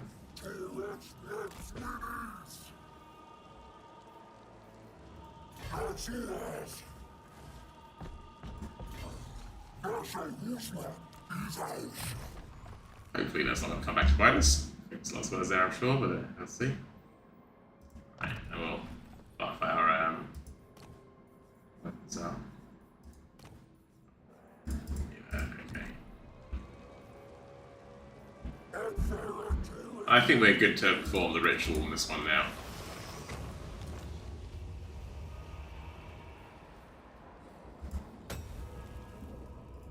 That should now get us another lord. Yeah, there we are. So we've got enough money now to buy a lord. So we can have Malagor, Kazakh One Eye, or Morga the Shadow Weave. I have no idea. Okay, let's just have it by these guys as well then.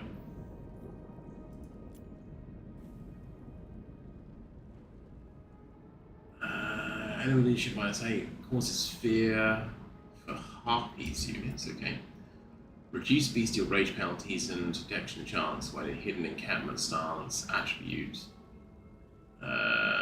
Enables poison attacks for all Ungors. That's quite nice. Raiding stance is upgraded to Despoiler raiding stance, which spreads corruption and attrition. Passive ability Aura of Vile Transmutation.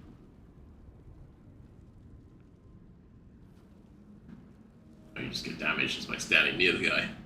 Immune to Athel Lawrence, really matters by some more, will always remain wounded no more than one turn. That's cool, so he always comes back quickly. Chaos Undivided, spell resistance. I'll go with Morga.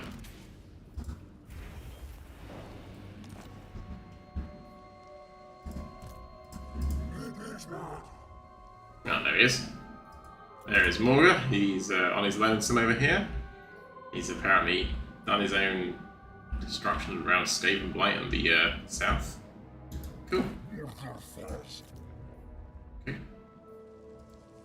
I thought we were going to like recruit him, but it seems like we just sort of get him ready-made. Although oddly, he's just standing there on his own, which, depending on how you look at it, is either the most badass or the strangest. Let's repair those. We can assume this is going to be lost now, right? Venom Blade. We don't care. We've done our job here, right? Please the Dark Gods. We've burnt. We've destroyed. Caused chaos.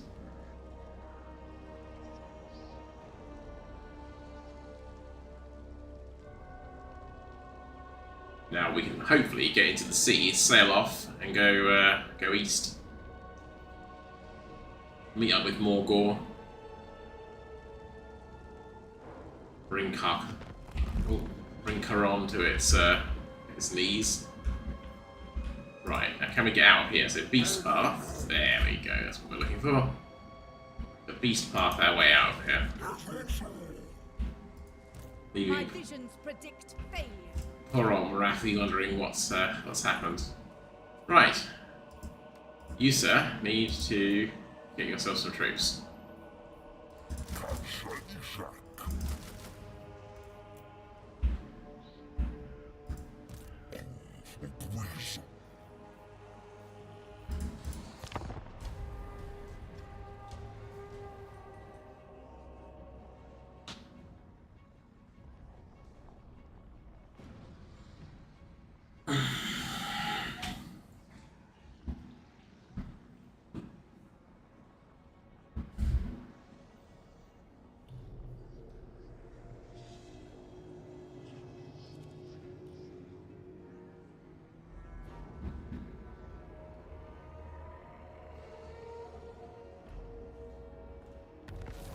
Cool, so we just keep building this guy's troops up.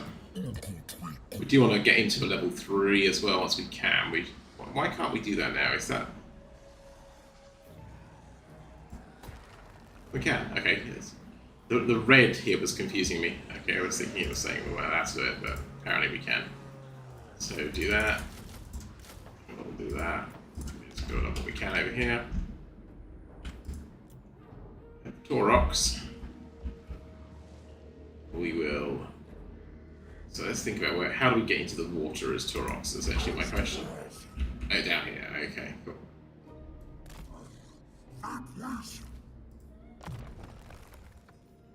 We'll keep building up his melee defense because we want him to be the tank we need him to be. No, we don't care about upgrading the ritual station there. That's kind of done its job. We've got our marks of ruination, whatever they're called from it. We're well on our way to winning our short campaign. Be interesting to play through all the campaigns. So I'm not sure which one's going to end up being my favourite. I mean, my instinct is that I've always been drawn to like pretty much the like vanilla stuff. I like the Empire. I like the Vampire Council. I preferred it when Manfred was up in Sylvania, but meh. I love orcs. I think Skarsnik has a really good campaign. I think that I liked Grimgor when he was where he was before. I'm not so keen, just because I'm really bad at picking up new parts of the game. I'm not so keen on where he is now because he's over in Cathay. I actually like the new orc general. The DLC for that, I can't think what his name is now, the one with tactics. Got like really bad reviews, and I have to say it's one of my favourites. The only orcs I don't really like are the savage orcs. I find them a bit boring. It's almost like they sort of lean into not doing all the things that make orcs fun. But I think Skarsnik probably is the most fun of them all, just because he's such a hilarious character. Grom's good as well, right? Grom's a really fun character. So, right. Oh, we've got some. That's quite even. Order of Fury. This is a Primal Fury. Speed plus 10%. Charge bonus. Melee attack. Immune to psychology. Augment duration infinite. Enable leadership. Yes, please. Take a massive buff to all that stuff. Absolutely no cost to myself. Oh, what's the Mantle of Gorok here? This is the one that like sends everyone crazy. They become like hyper damage dealers, but they lose a bit of armor. I like the balancing of the spells here as well. This is interesting. Like, they're not just flat out straight up buffs. They're a bit of a mixture.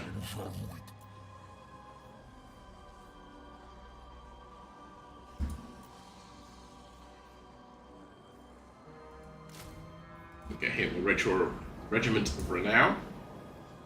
We should probably think about putting something else. What's a slam? I was going to say what's a Slangor, but it seems like these are the kind of like Chaos God specific versions. That's cool.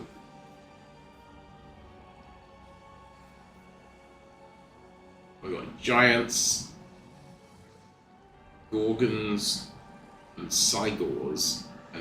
Oh, we can get the Incarnate Elemental of Beast, because that was that horrific thing that we had to fight in the woods, wasn't it, against Kislev a minute ago.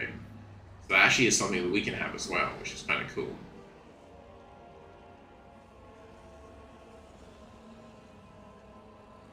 We can have some army abilities.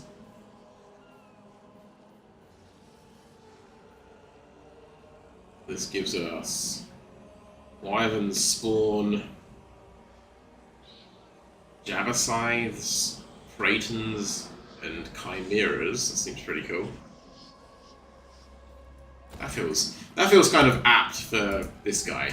He's like all kind of like chaos based. So yeah, let's just do some of those. And then we're going to push him up here, I guess. I'm starting to get a bit restless now, right, with the old not having a chance to do any more destruction. Let's just give him a little more spear for the time being. These guys are going to be sad now, aren't they? Because they...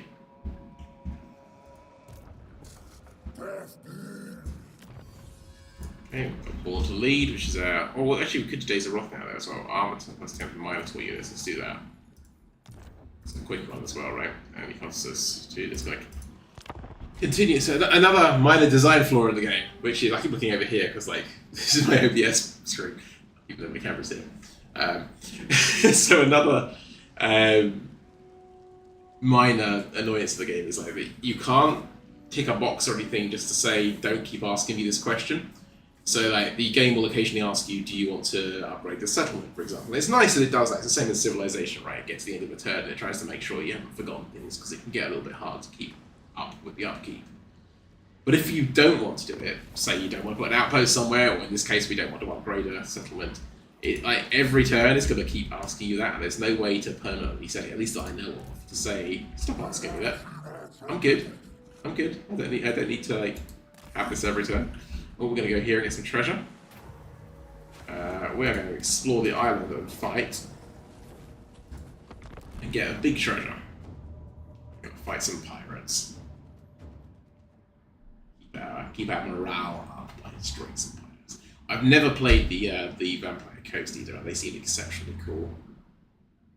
I like the I can't think what her name is now, but it's just the woman with the like pole arm. She seems awesome.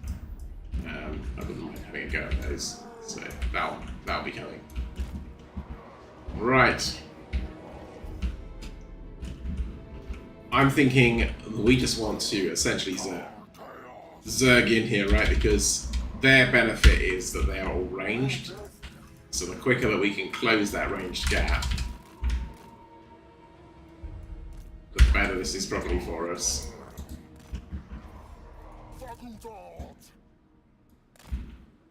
The one annoying thing is the fact that Minotaurs are not vanguardable when everything else is. It does feel bad, man. Gotta say, it's not my favourite. It's just that it's hard to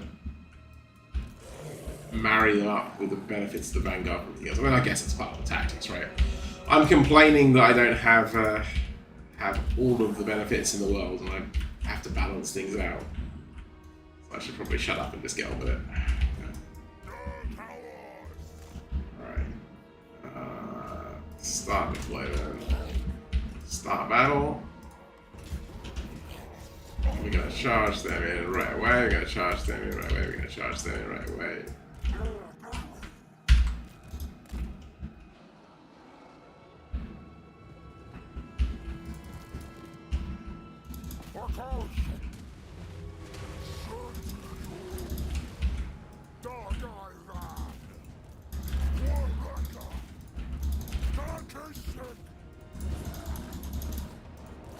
Oh, it's just the self-exploding dude, isn't it?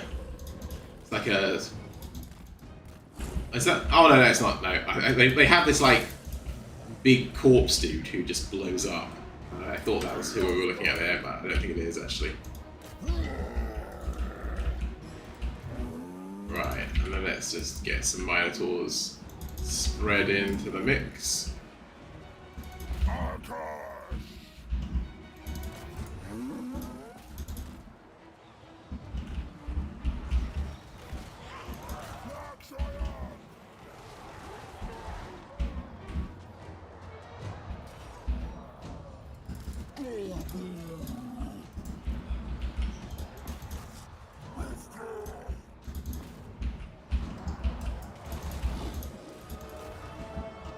Those up, and then let's test out our mantle. Make those guys go crazy, and then we'll also do a savage domination right here.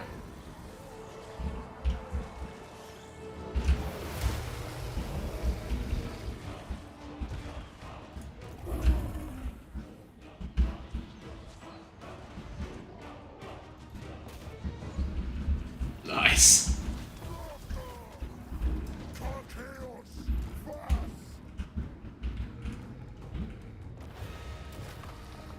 Easy win.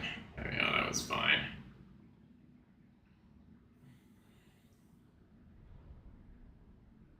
It's hard going up against when you have no idea who they are, only because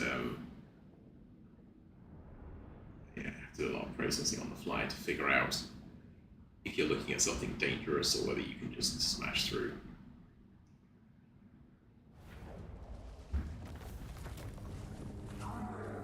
We'll take replenishment, I think. And we got unlocked treasure of renown, two unlocked treasure of renown. We got okay, we got a little magic item as a reward there. That'll do. I'll take it.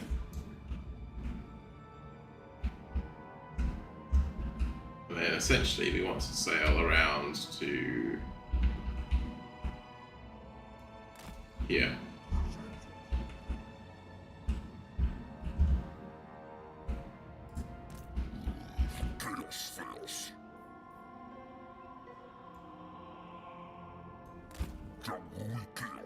Carcassonne over here, looking like it's ripe for raiding.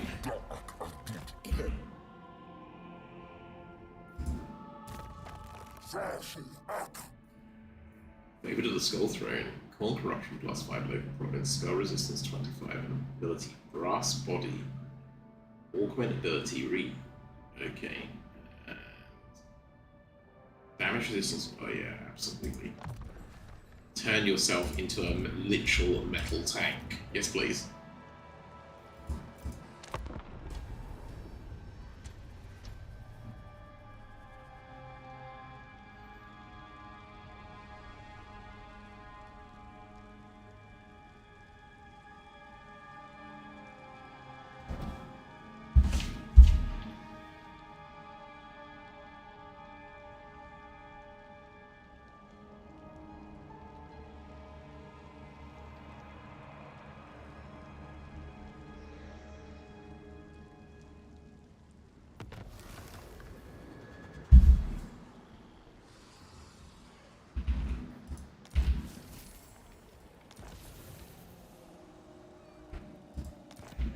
Rampage has ended. I still haven't quite got the hang of what the rampage does, but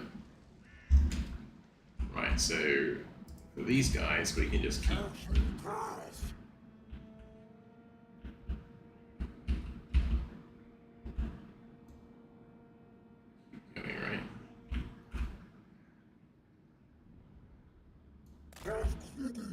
A little attrition, which is annoying.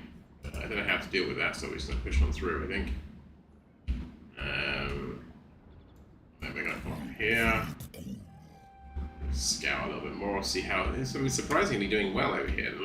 After when I'm playing Empire, this place is wrecked by this time. So we got the one that buffs the Minotaurs, yeah. So charge bonus and Vanguard deployment for Minotaurs. There we go. That's what I was complaining about, whining about a minute ago. Turns out it's a thing. That'll teach me to grumble and complain. Ugh.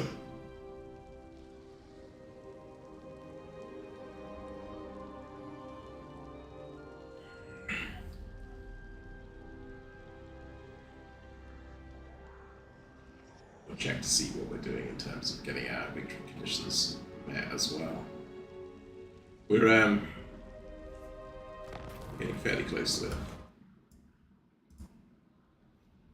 Okay, so cash replenishment rate plus 10%, no matter campaign movement range plus 30. Yes, please, because I'm trying to get across the ocean. That would be very, very helpful right now.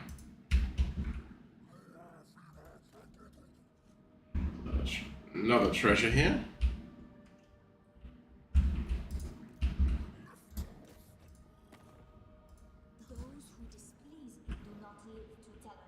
Take out Breon.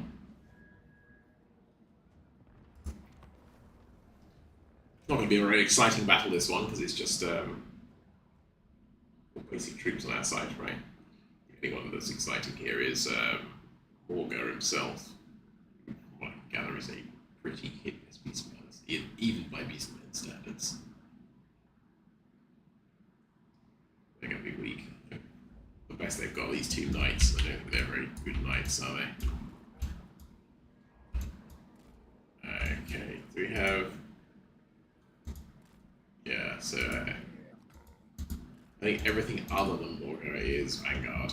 So let's literally just do that.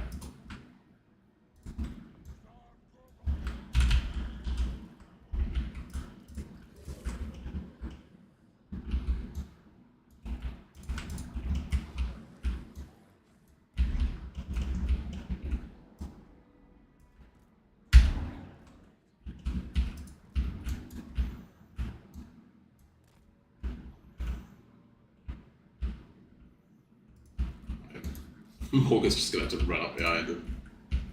Okay, and then we're literally going to just... Alright, so let's do this one here, and then we're sort of going to just map these as best we can.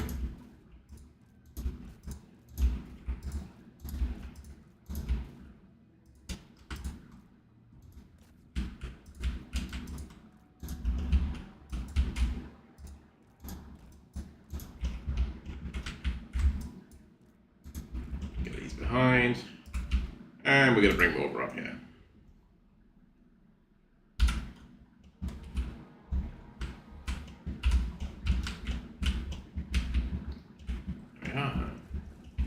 little view from the eye of the Britannians as they're try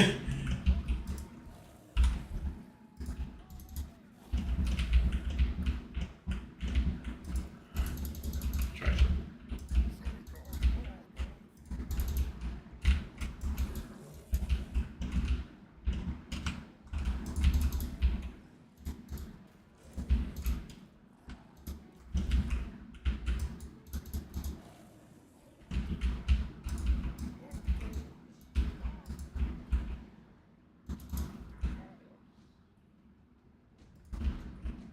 You can summon the unit of Chaos Spawn, which will go there.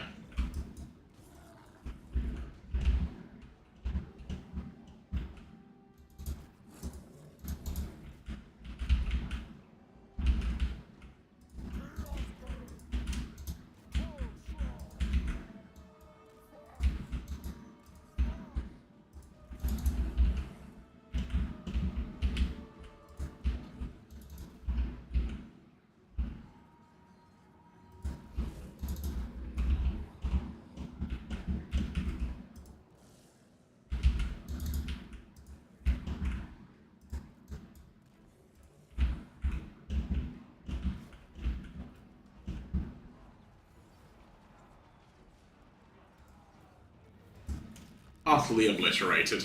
There we go. Didn't even have to like worry too much about taking many of them out. I just got shock and awed blast. It's fair enough. I'd probably be pretty shock and awed as well if that thing came running at me.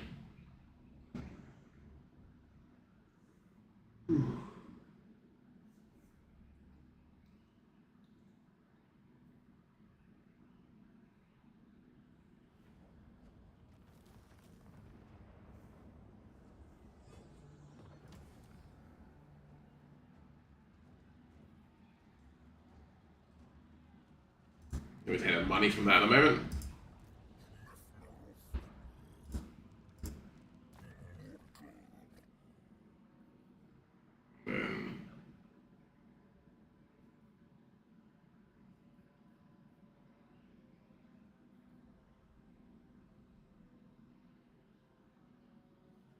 Everything blessings, grants power.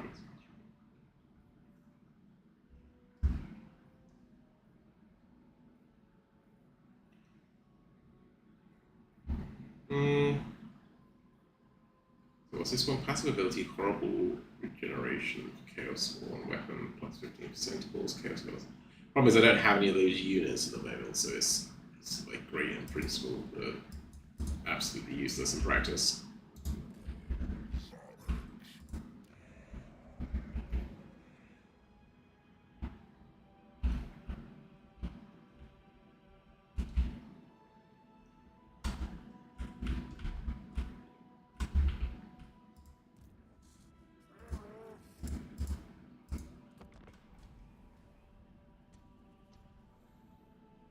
Right, I think we'll do one more turn, then I'm going to take a little break for a while. I need to go and get some food. And we'll come back and we'll carry on after that.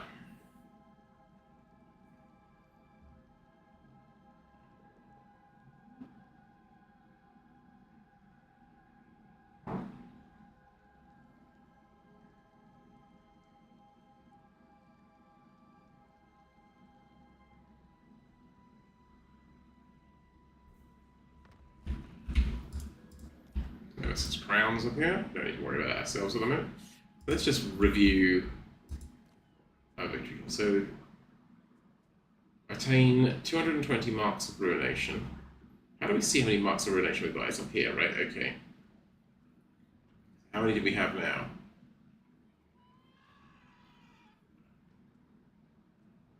Oh, we've got 50. Okay, so we need 220 total. We've done 10 of our 30 settlements. Okay, so we're making good, steady progress, I'd say.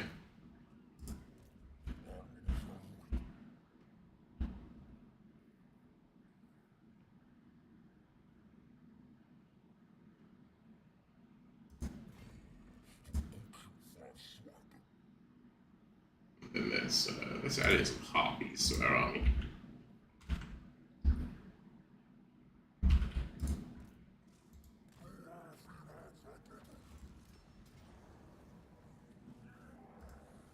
to resolve that.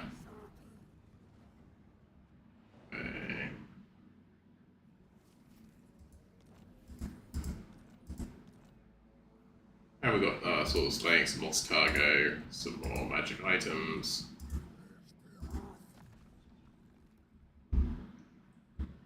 What's Gore Feast? Passive ability Gore Feast. Replenishes hit points. Hell yes. Minotaurs with regen. Arcane Conduit's always good. It's going to make us have more power to play with. With a Foe Seeker there.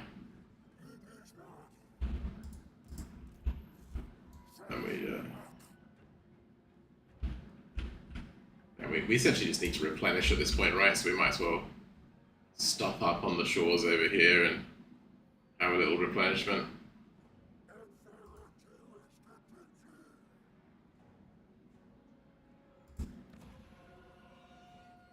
Vampiric corruption is the problem. Okay.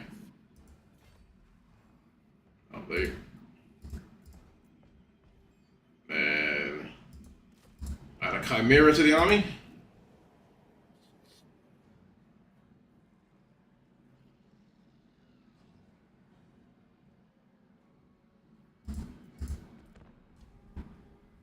Cool.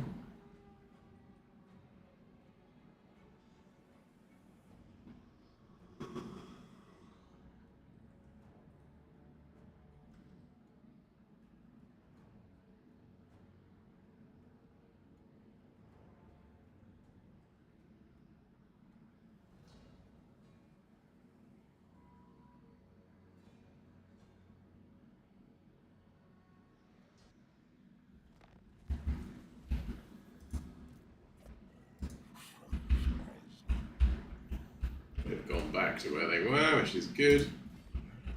Which means that we can go back to running around raiding. I'm going to go up here and look at Aquitaine. Still don't want to do that. I do want, however.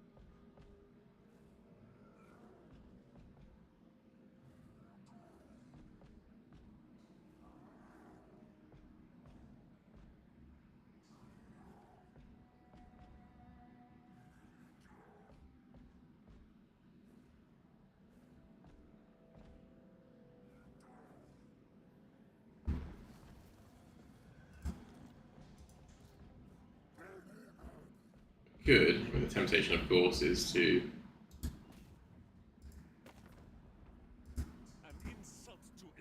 I'm not going to take the main one out, but well, apparently I'm going to take the main one out. Okay. Let's just do it quickly while we're here. Loot and raise love in itself.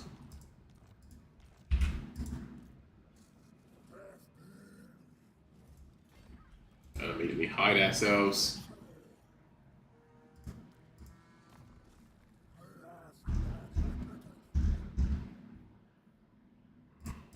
That's some more melee defense. Upgrade the sort of the Cygor. Get some more melee defense for this guy.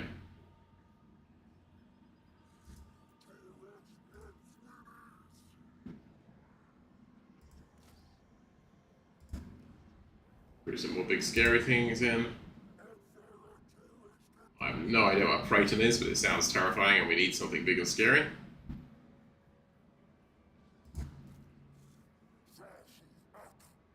Loads of money, so let's upgrade that. Let's also upgrade this with more Pestigors. We want the Minotaur one, right? Let's see.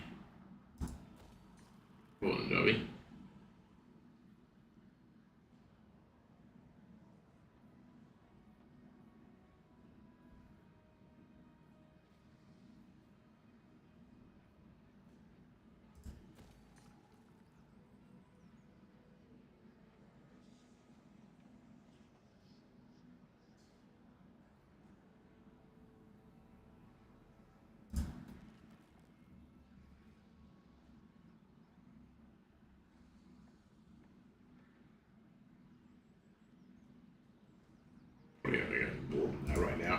I don't want to burn myself out.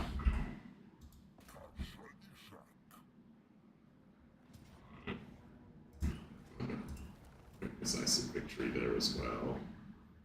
And we'll raise a Herso.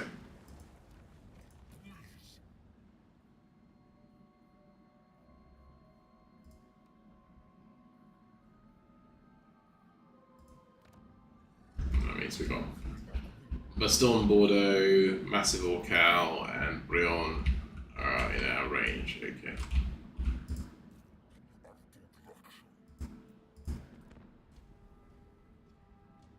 Right, I'm going to call it there. I need to go get food, got to eat, and I'll be back in about 45 minutes or so.